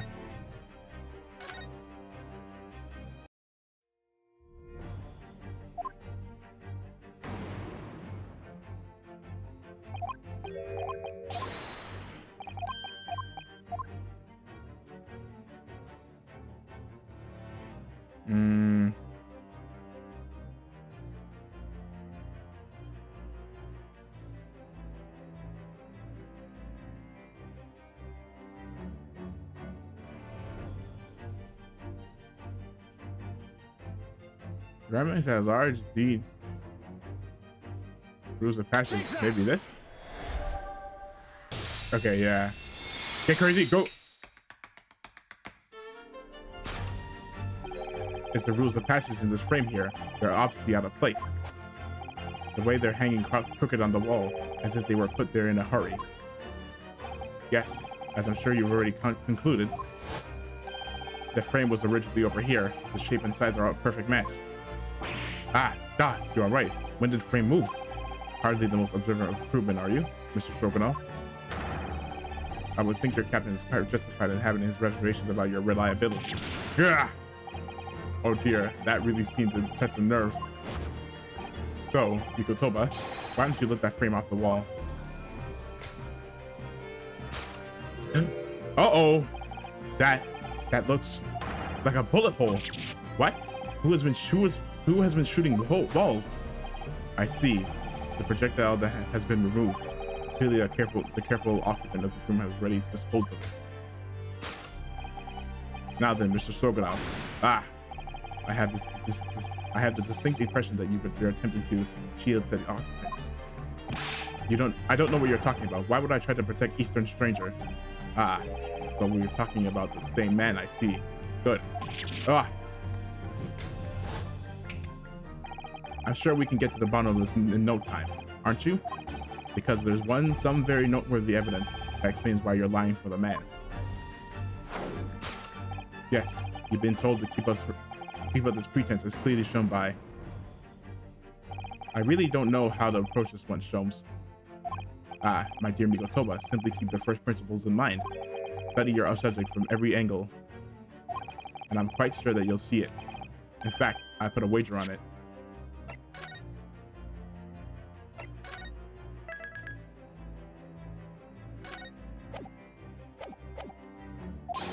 So I'm to glare at the fellow from all sides. Well, I can certainly do that.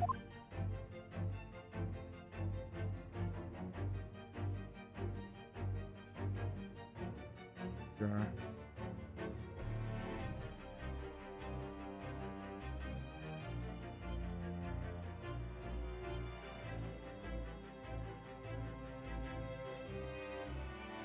Okay.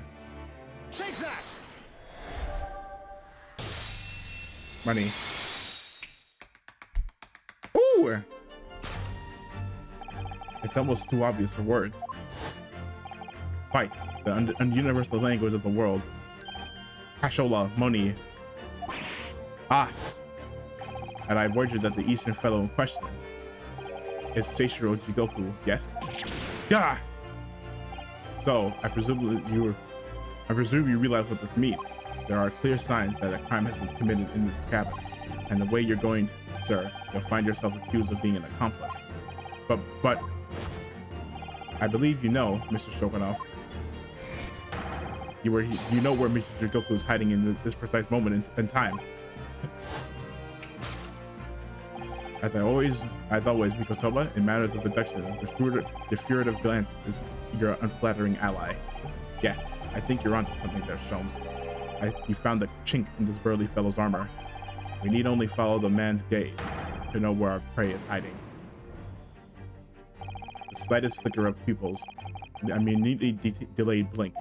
Nothing escapes my attention, even that which is barely perceptible.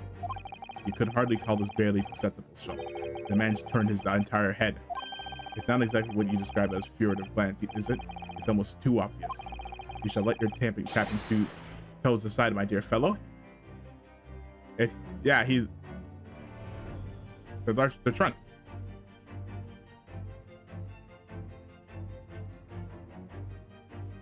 Take that!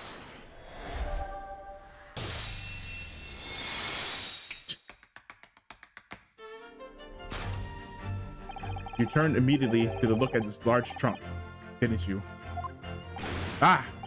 The truth is, Seishiro Jigoku was unable to escape from the ship in time, and is, at this very moment, doing his best to stifle his breath inside this trunk. If he still has breath to take, I fear he may be running dangerously low on air. Imagine he didn't count on us making a nuisance of ourselves for quite so long.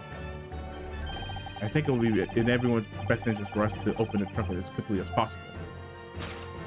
But what can we? Are we forgetting about the combination lock? We don't know the 7-digit code. The combination lock can't be opened from the inside the trunk. Therefore, there must be an arrangement for somebody to open it after our departure. That's why it's written. Shown as the password, of course.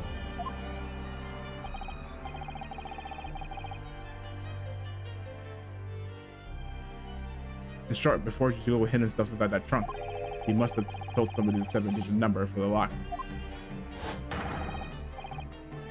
Oh, it's not Holmes. It's a. So it's 5631045. It just happens to look like Sholmes. Don't move a muscle, my good seaman. Huh? Now, Mikotoba, would you do the honors and open the trunk? Yes. How on earth do you expect me? It's a 7-digit number. Remember. Clicking now. We have a little time. Hold on. Let me write it so I don't. 5631045. Clicking now. We have a little time.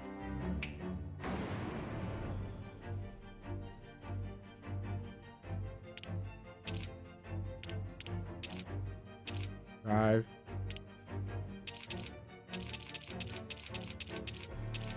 Oh, so no, it's not. So it's 0503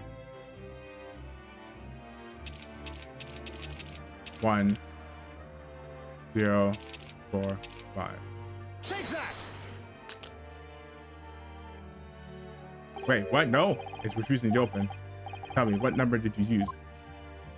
Well, begin with, I thought I'd try my birthday. Your birthday? Interesting. Oh, no, you know what it is? I put it in backwards. No. Okay, no.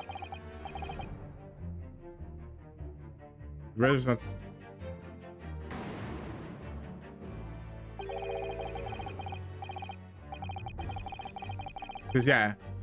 Oh, it's 2. No, it's sorry. That's 2. That's not 6. That's 2. That's 2. I thought it was 0. That's 2.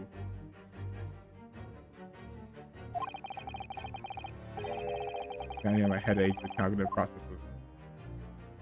It's 2. It's 2. Take that!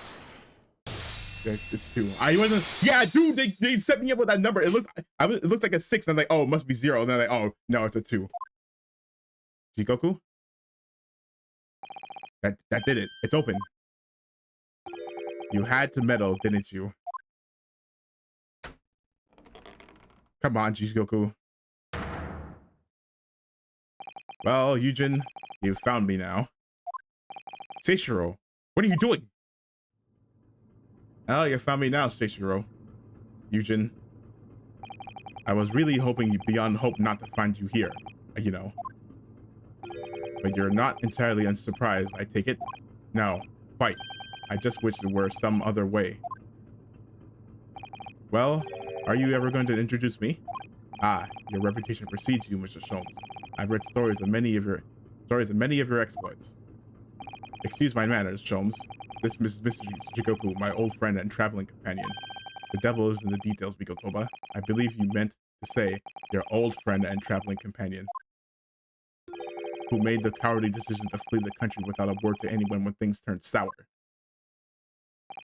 I see my reputation precedes me as well. What an honor. He running! Well, Seishiro, are you going to explain all this? You know it all by now, I imagine. What you didn't know, of course, is that 3 days ago, on the night before our arrival of Britain, an attempt was made on my life here on this very ship. By the Reaper of the Bailey. Yes, I've since heard. Because you were once prosecuted by the Reaper, weren't you? Oh, so you know what? So maybe what was going to happen was that the plan was to have him die, and then use that thing. Oh, see, it must have been Van Zig's because he was related to that trial, an innocent person who went. And I had no idea at the time what a dangerous individual he was. Anyway, when we arrived in London to find that the symposium was postponed until goodness knows when, it became all too apparent to me that I might very well be targeted again. So you decided to flee the capital without saying a word to me about it? I'm afraid so, yes. Of course, I realize now that I really ought to have confided in you. It's somewhat surprising, I must say. What is? Well, first-class cabins aboard luxury steamers are in very short supply. It's more than a little hard to believe that this is one just happened to be available. Though says the protagonist of some colorful short stories. Well, I don't care for your opinion. I care for facts. The cabin did just happen to be available, so I purchased a ticket, and here I am. I've just seen for myself the obvious remnants of that incident in this cabin. So you'd already purchased a return ticket before we even docked in Dover, had you? To prevent anyone else taking this cabin and seeing the evidence. Is that it? Yujin, I have nothing to say to you. Well, in a mere 5 minutes, the ship will set off on its own voyage and not make port again until Italy. I'm afraid we must insist that you disembark with us at once. You have no jurisdiction over my movements. We have this, Seishiro. Take it. What is it? It's a subpoena from the Old Bailey. You're a man of the law. You know what the ramifications of ignoring a document like this from the British courts would be. You came prepared then, Yujin. Come on, let's go. Come on, let's go. One moment. What is it, Sholmes? Inside Mr. Jikoku's trunk. Oh, I found this rather fascinating trick, the missing piece of Gregson's pocket watch. What is that, Seishiro? I can't help you, I'm afraid. Some small component from something.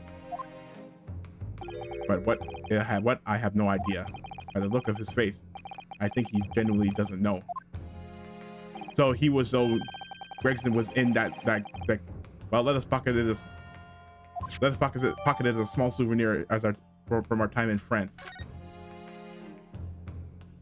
Well, young Naruhodo, I think we've done as much as we can, I'm afraid. The rest will be on the shoulders of you and your assistant.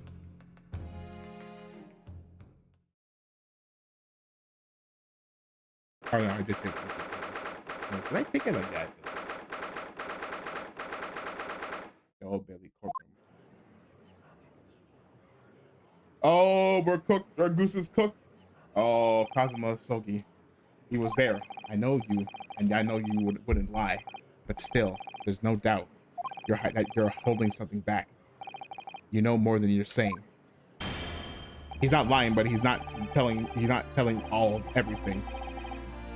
During the past 30 minutes, while this court was adjourned, all possible efforts were expended. But sadly, Mr. Jijoko's whereabouts could not be ascertained. We must accept the unfortunate conclusion that the Reaper has already done the deed.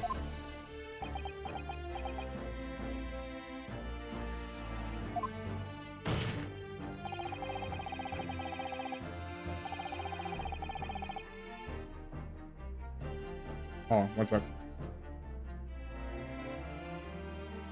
Objection.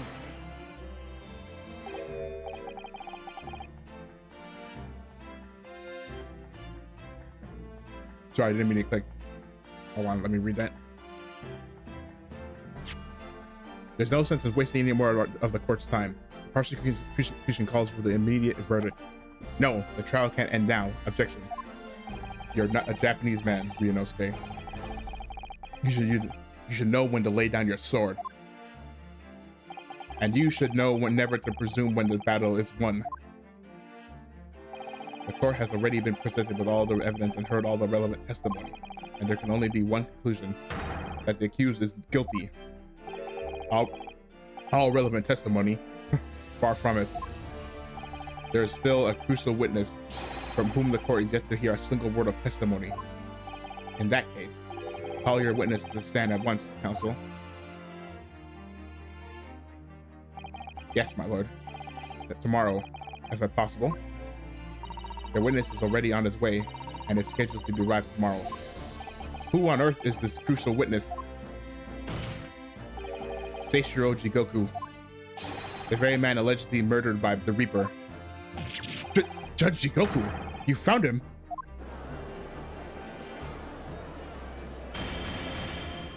But the investigation of every policing resource in the country capital suggested that Jigoku was already dead.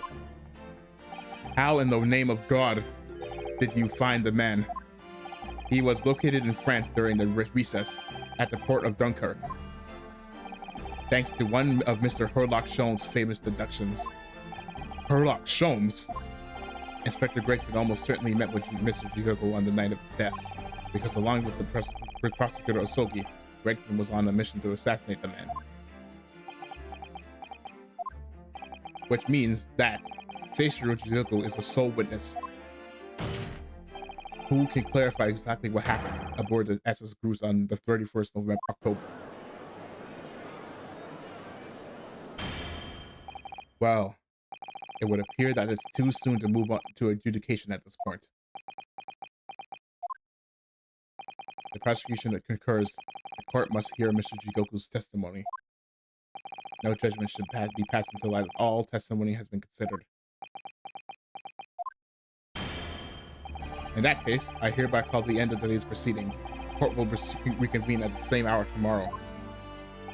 No objections from either side? No, my lord. So what, we gonna investigate some more?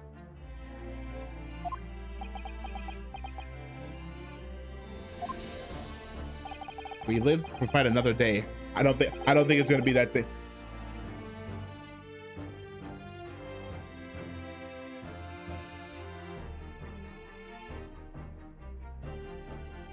Sorry.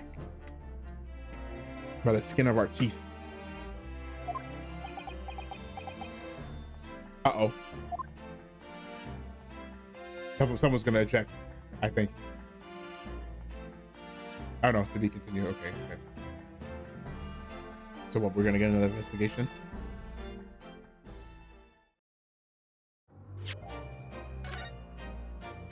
Well, the last thing said that we found all the relevant information, so I guess we'll see. Nope. Investigation, no, we're gonna investigate some more. Woohoo. The unexpected halt of proceedings sent a clamor around the courtroom, but outside the bailey, where lenders knew nothing of the secret trial within, it was a typical still night. Then, at a little past 8 o'clock in that evening, Mr. Sholmes and his partner returned to Baker Street. Oh my gosh, but he pulled out all the stops. Sholmes Street. Oh, that's why. She's like, oh, I had to get ready for the... We have returned, my dear fellows. Welcome back to Britain, and thank you for your timely help. Think nothing of it. I believe you've had an even more wearing day than Mikotoba and I. No? You could say that. We were on the brink of defeat in that court earlier. So this prosecutor, Asogi, had you on the rope, did he? And he's your best friend, you say? Well, he's not really the man I knew in Japan anymore. Plasma's changed. Oh, Mr. Naruhodo. I mean, it's incredible to think that he's even entertained the idea of acting as the Reaper's assassin. And nevertheless, you must introduce me. After all, I've only ever met the young man as a corpse. When all this started, almost a year ago now, Mr. Sholmes still hasn't told us the truth about what really happened back then, about the motivation for what he himself described as a great detective's lie. Now then, I must say, it's really quite a journey all the way from France. Well, it is another country, Mr. Sholmes. So, what news of Judge Goku? We took him to Scotland Yard. The investigations detectives there have a lot of questions for the man. Poor Professor Mikotoba. This must be quite a shock for him. Yes. I picked this up at the telegraph office on our way home. What is it? Surely you haven't forgotten already. I put upon you for the matter only yesterday. Oh, you put upon me, Sholmes. I had to fill out your telegram to Japan and foot the bill as well. Oh, you've had a reply already? What was so urgent, though, Mr. Sholmes? Such matters can wait until later. I'm far too hungry for an involved conversation at present. Well, that's good news, because supper is ready, everyone. Ah, and what a feast it is. If we're none the wiser, I think the trial were won already. Roast beef, kippers, stew, steak, and kidney pie. Yorkshire pudding, and tomorrow could be a very long day, so eat up. The goat. In that case, I think I'll seat myself just here. This place appears to be the only one set, with a helping of pheasant as well. Oh, sorry, Hurley. Not there. Why ever not? Are we in set places this evening? Yes, and the place is for Susie's daddy. For me? That's right. I made it specially for you, Professor Mickey. I see. Well, that's terribly kind of you. It's a shame, really. What do you mean? Well, for a brief moment, I believed it. That Susie and I were half sisters. I mean, oh, huh? Oh, huh? Iris, do you mean? Yes, I know now. I overheard yesterday. I secretly listened in on the conversation you had after I tricked you all into thinking I'd left. What? What? Uh-oh. Oh, brother. Yeah. She's not dumb. The misunderstanding that arose because of that autopsy report from 10 years ago. But actually, it turned out that neither Dr. Wilson nor Professor Wickertober are Iris' father. Yeah. So who? Yeah. He lied. Where did he find her? Yes, about that, Iris. You know, I know. You can't tell me at the moment. Oh, Iris. The pheasant is, by the way, is by way of an apology. I'm sorry for eavesdropping. Oh, no. That's quite all right. Why don't I get any apologetic pheasants? So just who is Iris's father? That's one of the questions I posited at the end of the last stream. Who is her dad? I suppose that's not something we'll be finding out today. So then, let us dine while our largely pheasantless plates are still piping hot. A fine idea, Sholmes. It all looks absolutely delicious. Eat as much as you like. There are always seconds. Yeah, I was pretty sure this could be our last chance to ask questions before tomorrow's trial. About that telegram from Japan and about Kazuma. I can't let this opportunity slip away.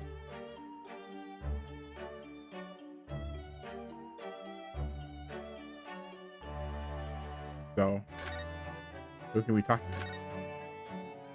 Oh. Wait, is the investigation just they're just gonna be asking him what's up? Mr. Sholmes, what are you doing? Pheasant, clearly it's abundantly clear. Oh no, he's like, where's my turkey? Or sorry, pheasant.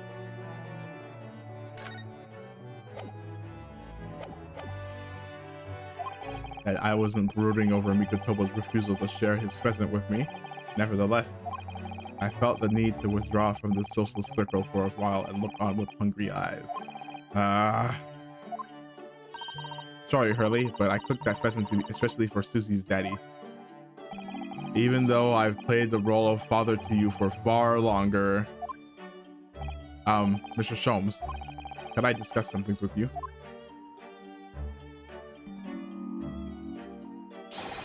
Certainly, my dear fellow. I find myself quite in the mood for a spell of conversation. Now, no doubt, you're hungry to learn more of my deep love of game. I can probably contain my curiosity on that one. You needn't look at me. You needn't look at me in that fashion.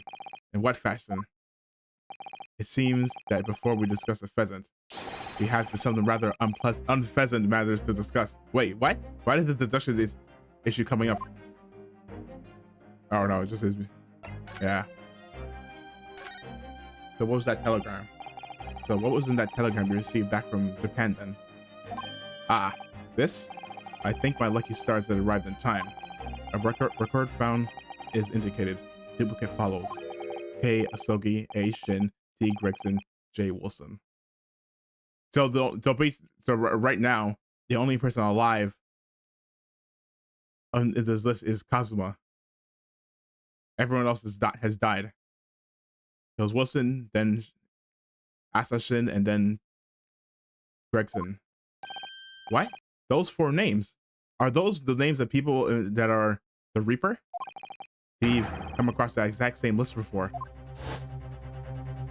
Yeah, at the end of the first game. They came up in that unforgettable case last spring. Where, yeah, what appeared to be a simple case of aggravated murder turned out to be massive monumental intrigue.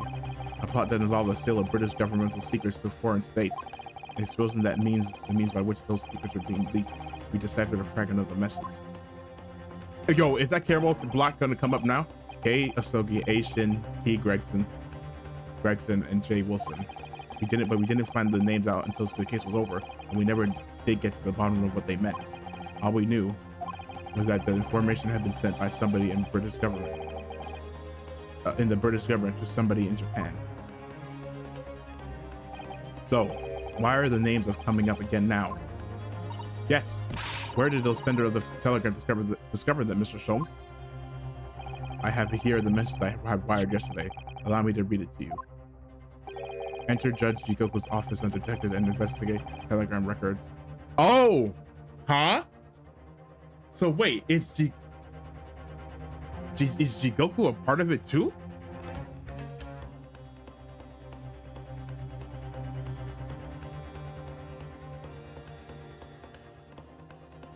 And that's what, so he's been talking to Wilson, So Kazuma, Gregson, and Assassin. So expect to find communication from Britain dated 1 year ago. List of 4 names. Need by tomorrow. Naruhodo. Oh, huh? You used me. I sent it to a detective I know who specializes in clandestine missions of this nature. Hosonaga. Hosonaga, you're asked Inspector Hosonaga to undertake such an onerous task for you. And then my name. I wonder what guise he opted for this time. My dear fellows, it was a matter of great urgency, you understand. Anyway, a list of names was found in Seishiro's office, as Sean predicted. So you mean that my mysterious collection of names that was sent from Britain to Japan was... It was sent to Judge Jigoku. He was the intended recipient. I don't believe it. But that doesn't answer the question of what the list of names actually signifies. I did formulate a hypothesis about that, but without a shred of evidence, I couldn't possibly have shared it. Mr. Sholmes looks deadly serious for once.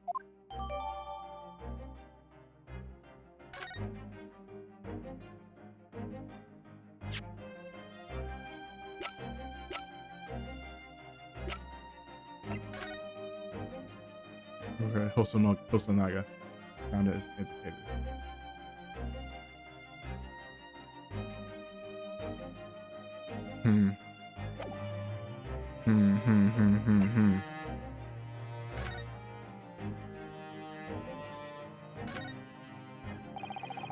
Yes, you see these little things all over the place, don't you? It's a part of the top of the pocket watch that you twist to set the time, isn't it? It's called the crown, I believe. A watch would be quite useless without one. The crown, like what is on top of a monarch's head, it's a very grand name for just a tiny part. But actually, yes, Mr. Naruhodo, as this is a crown, I have a feeling I might have seen a monarch around somewhere with a very bare head. If by monarch you mean pocket watch, then I'm quite sure you have. Okay, then let's...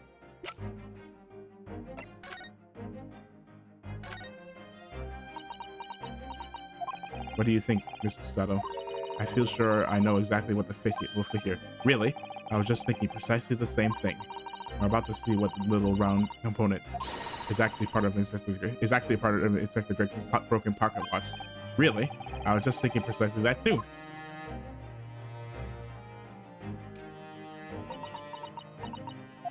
A perfect fit. I knew it. All right. Perhaps you knew it.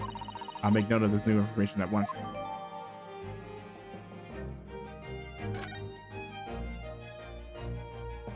Okay, it was just a okay.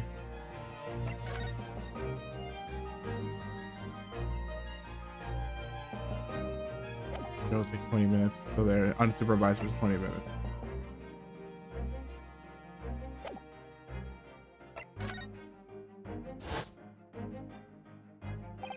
That tragedy we had to go through on this SS Buria, it was all for nothing. Kazuma wasn't dead at all. You were completely taken in by the lie you told us. Your great detective's lie. I took no pleasure in deceiving you. However, at the time, all that concerned me was preventing the young man's study tour from taking place, whatever the cost. Oh, what? I capitalized on the events that conspired to see that he was sent back to Japan. His remains, you mean? Precisely, Mr. Sato. And then, I made sure that somebody else was sent to Britain in his stead. Oh, wait, what? Wait, you mean to say that you were the reason why I'm here? You played a hand in why I'm here? Oh my, you mean the arrangement between our two countries was already in place. One university student, lawyer, and one judicial assistant to be accommodated on a study tour. In other words, by arranging for someone else to fill the place originally intended for Mr. Asogi. Yeah, you know what? I'm pretty sure it was him who pushed that idea too. Like, well, you only need one thing, don't you? I would successfully prevent the man from arriving on the shores for several years at least. Wait, do you mean to say that it was all in aid of stopping Kazuma from coming to Britain? That's why you... Think back, Mr. Naruhodo. Who was there not somebody who quite casually urged you to continue on the voyage to England? Yeah, he did. The terms of the study tour were negotiated by the Department of Justice in both Great Britain and Japan. In the light of Mr. Asoki's unfortunate death, I'm afraid the study tour can no longer go ahead. Yeah, he said it.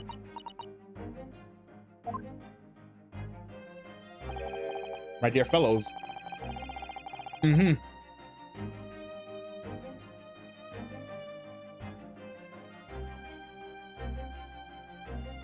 dear fellows, the majority of our problems have an extremely simple solution, you know? All you require is one lawyer and the study tour can continue surely. So that was a suggestion. There's no one else with necessary qualifications, Mr. Holmes. We know of no other lawyer.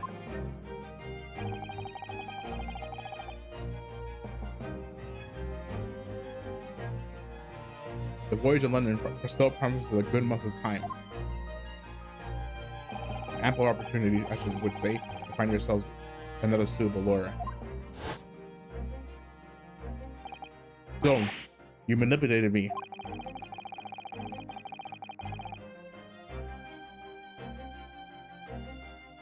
I've often remarked on the extraordinary lengths to which friendship will drive a man. I was quite sure that you would rise to the challenge for your late friend. I don't believe it. But if it was all contrived, I mean, what happened was treated by the authorities as murder. The woman was mistakenly arrested as a perpetrator. What do you suppose became of her? No, I guess they must have let her go. Naturally, I didn't allow the misapprehension to have any serious repercussions. I subsequently laid everything and assisted the unfortunate soul in finding the foreign refuge she sought.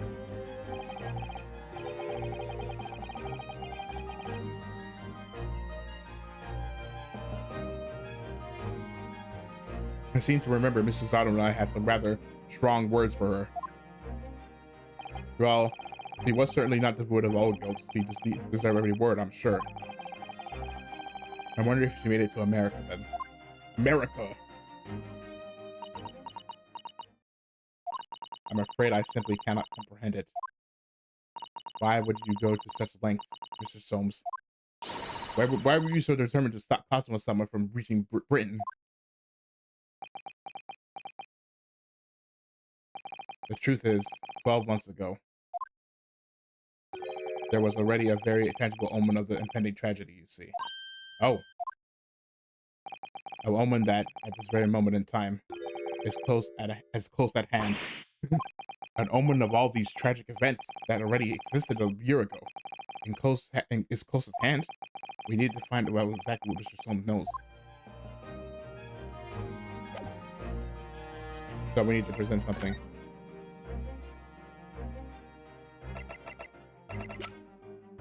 Is it gonna be, my first guess is this, is this. Mr. Soames, would you mind looking at this? This is hardly the time, Mrs. Naruhodo, as I'm sure you will appreciate. Oh, no, of course not. My attention is entirely drawn to one single matter now. The pheasant. Anyone would think you had eaten in weeks.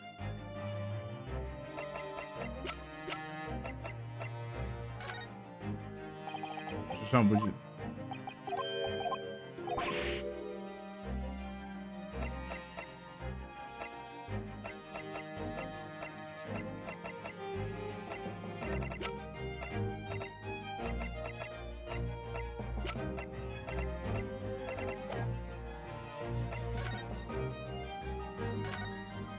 Anyone else I can talk to?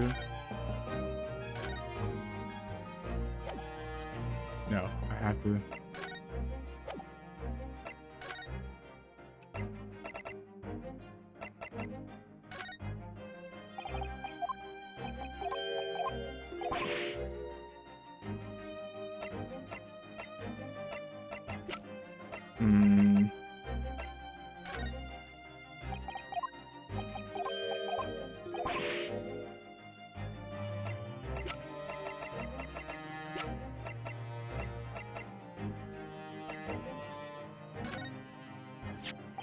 There was no room for doubt with your instructions in this telegram, Mr. Soames.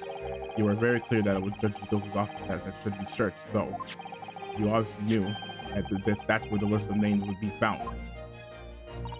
K. Asogi, A. Shin, D. Gregson, J. Wilson. But we only learned of those 4 names just over 6 months ago now, and only because they appeared as part of the top secret government communications that were leaked.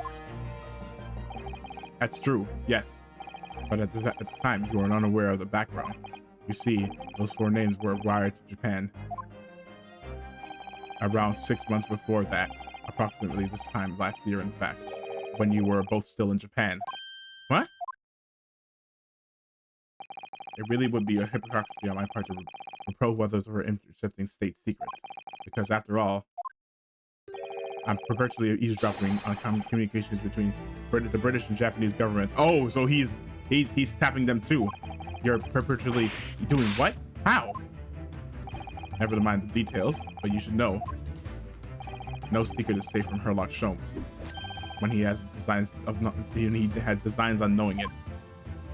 Oh my, Mr. Sholmes, what a fabulous line. Now, 1 month after the list of 4 names was wired to the recipient Jigoku in Japan, Dr. John H. Wilson was murdered. As soon as I learned of the incident, a hypothesis rapidly took shape in my mind. As it turned out, I was partly correct and partly mistaken. Nevertheless, it was the beginning of all the tragic events that were to follow. Mr. Sholmes, please, tell us all you know. Tell us about these 4 names and the tragedy to which they're all somehow connected. It's the professor. As I said, when I learned of Dr. Wilson's murders in Japan, my mind immediately turned to those 4 names because, you see, there was someone else on the list who I believe to be recently deceased. What? What? Who? A. Shin, as it was translated to Japanese script. In actual fact, Miss Asa Shin. That was a familiar name to me. She was a professional killer, well known among London's unsavory classes. Oh, I see. But she had completely vanished from existence several months before Wilson's murder. So I came to the logical conclusion that she had herself been killed. And accordingly, I became fearful for the lives of the remaining 2 persons on the list.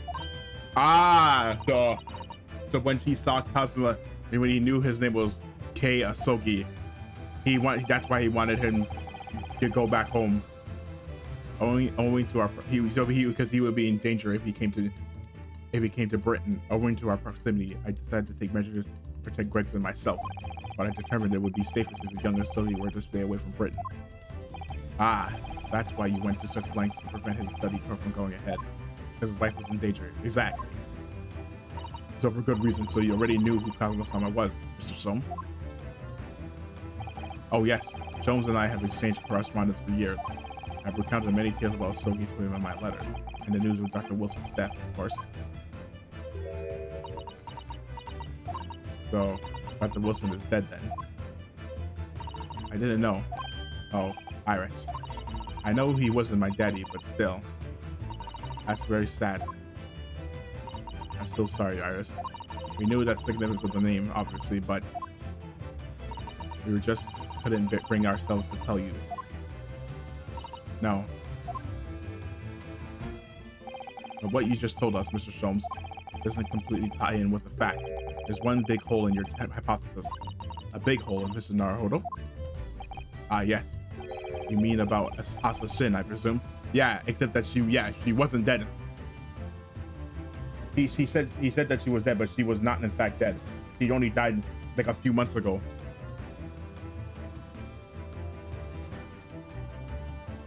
So that's not exactly right.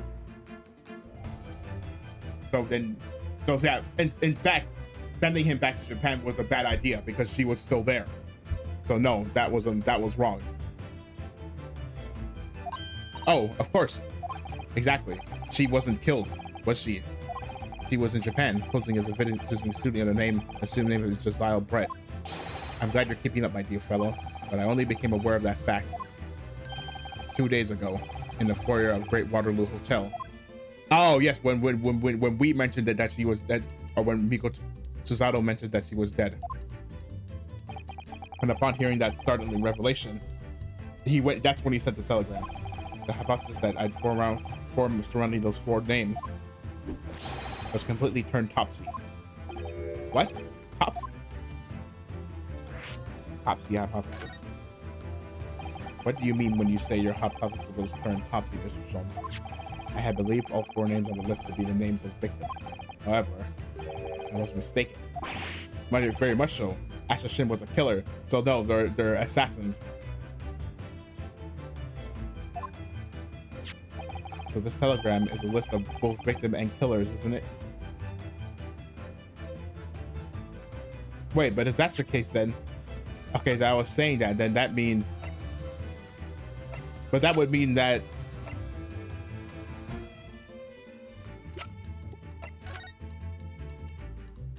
was it top bottom, or because Asha Shin was supposed to kill Wilson, which he did, and then Cosmo was supposed to kill Gregson? Both victim and killers, is it?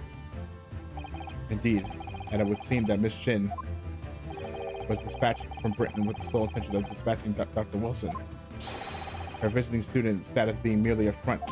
Ah, which would of course explain why no motive could be determined for her actions.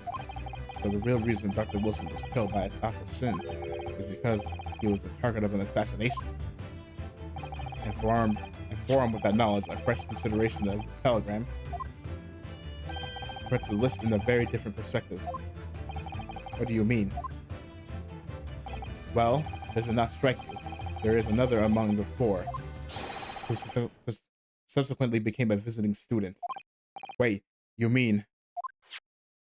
But why? But of course, a name you know only too well. You mean Kazuma? Oh, he did say in court earlier today. Yes, on 31st October, I accompanied Inspector Gregson to Dunkirk in order to carry out a mission. And the mission was the assassination of the Mark. Young Mr. Asogi accepted that mission a year ago now. Surely not. In conclusion, this document is a contract of sorts, an international agreement, one might say, detailing an assassin exchange.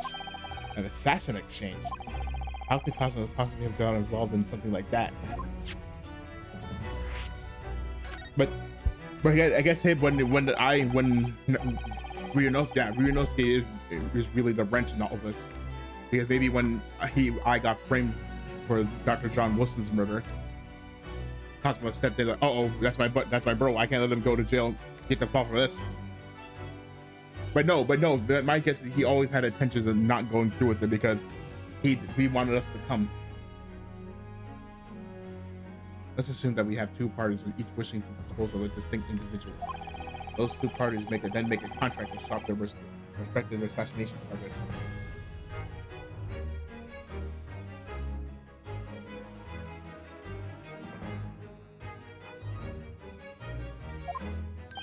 That would then be an assassin exchange. So to begin with, the British assassin is dispatched as a visiting student to Japan, where she kills her target. And then, the Japanese assassin dispatches a visiting student to Britain in order to eliminate his target. It certainly does sound like an exchange. But what on earth is the point? Don't forget, Naruhodo, that the British assassin at least escaped conviction. That thanks to diplomatic immunity afforded by consular jurisdiction. Oh yes. Such jurisdiction which would be a null and void under terms of the new treaty between our 2 countries. So the fact that it was brought up into place just that intervention at the very highest levels. These murders were 2 sides of the same coin, linked not by Kamamoto, but by contractual agreement.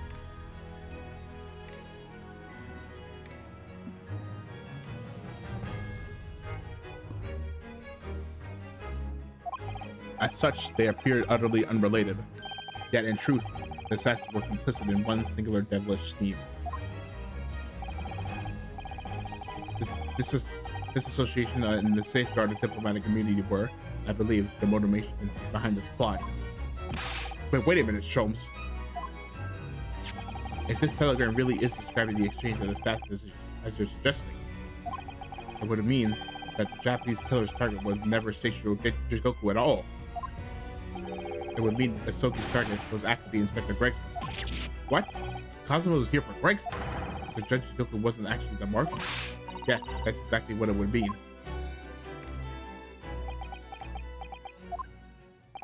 I hold myself personally responsible for the failing to keep the inspector safe. Mr. Sholmes. I told him of my fears and implored him to seek a transfer to an overseas position. Ah! That was why he wanted to go to France. Obviously. With the young pickpocket in tow. Yes, Gina. Come to think of it, Inspector Gregson did mention that to us at the Great Exhibition. That he'd be transferring to Paris police and taking Gina with him.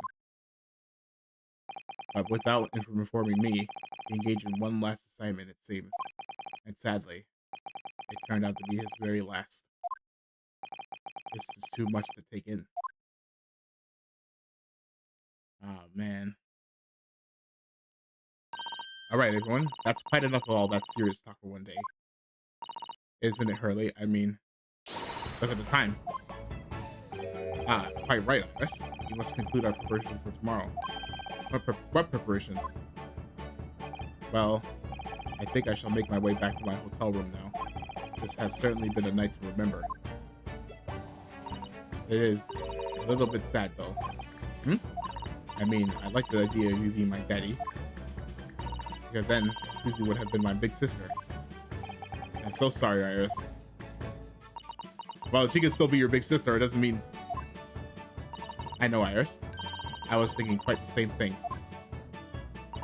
Were you? But if somebody like me would be worthy, I would be delighted to become your sister. What? Really? Oh yes, without question. So, you teach me all the ways you know how to the Runo to the floor. Yes, of course. It would be my pleasure. Hold on. You didn't have to agree quite so readily. Oh, but wait a minute. As Susie's going to be my big sister, you can be my big brother if you want, Runo. What? Huh? I mean, yes, of course. If you'll have me, I'd gladly be your big brother. Well done, Iris. You must always be mindful of feelings. I raised you. They hate me. Because being sensitive is your strong suit, naturally. So yeah. So we don't know. I guess we won't learn who Iris's father is. Right. I'm going to work it out extra hard for tomorrow now, because it's for my big brother and sister.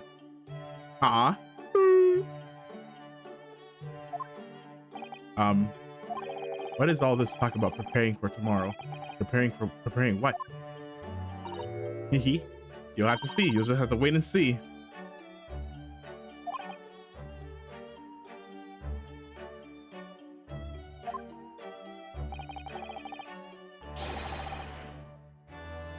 You'll look in court tomorrow. I'm expecting a sterling performance.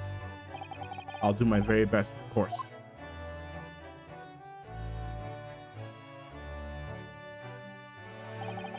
So the overnight break in the trials proceeding became a crucial turning point. Exposing new truths and whilst posing new conundrums. That list of 4 names on the telegram in Judge Jigoku's office, and the extraordinary assassination plot in which my best friend had somehow become involved.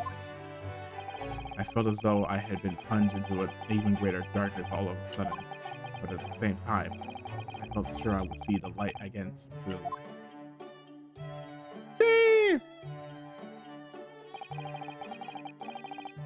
Because I was lucky enough to have, hold on.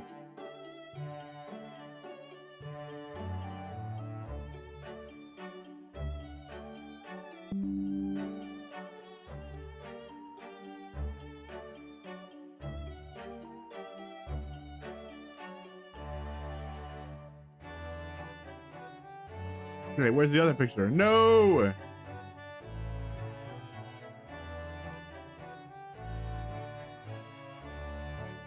Nah, this was fine. Because I'm lucky enough to have. Wait, this one's actually way better. The most wonderful family in the world standing steadfastly behind me. Aw.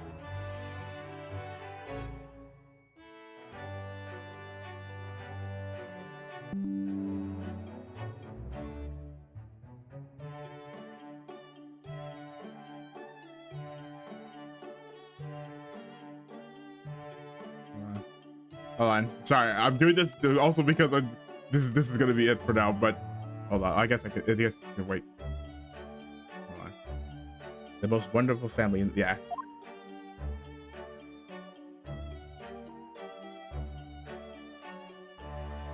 And just before the red goes to Cosmo, and do not forget to fulfill the mission.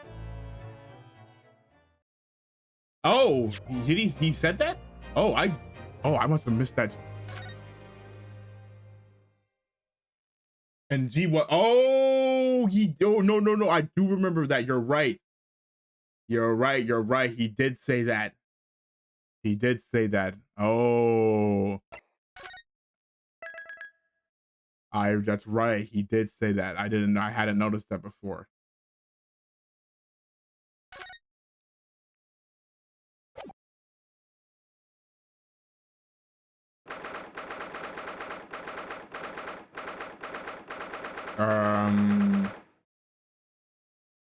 Let me think.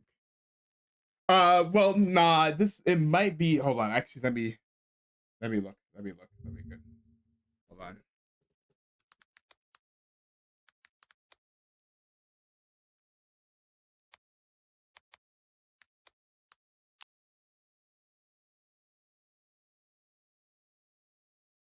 Okay, hold on. Nope. Okay, no.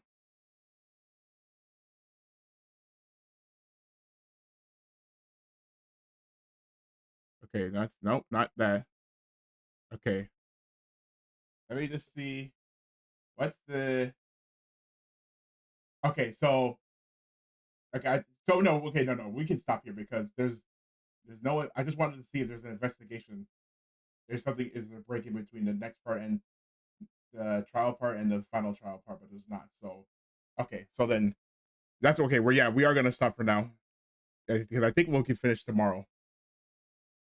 So that's gonna be it for me. But before you go, I'll let you go. As always, if you like what you saw, please consider leaving a like. Follow me on Twitch, YouTube, Twitter, Blue Sky, which is all in the bottom below. And hopefully, I will see you here for the next stream. Bye bye.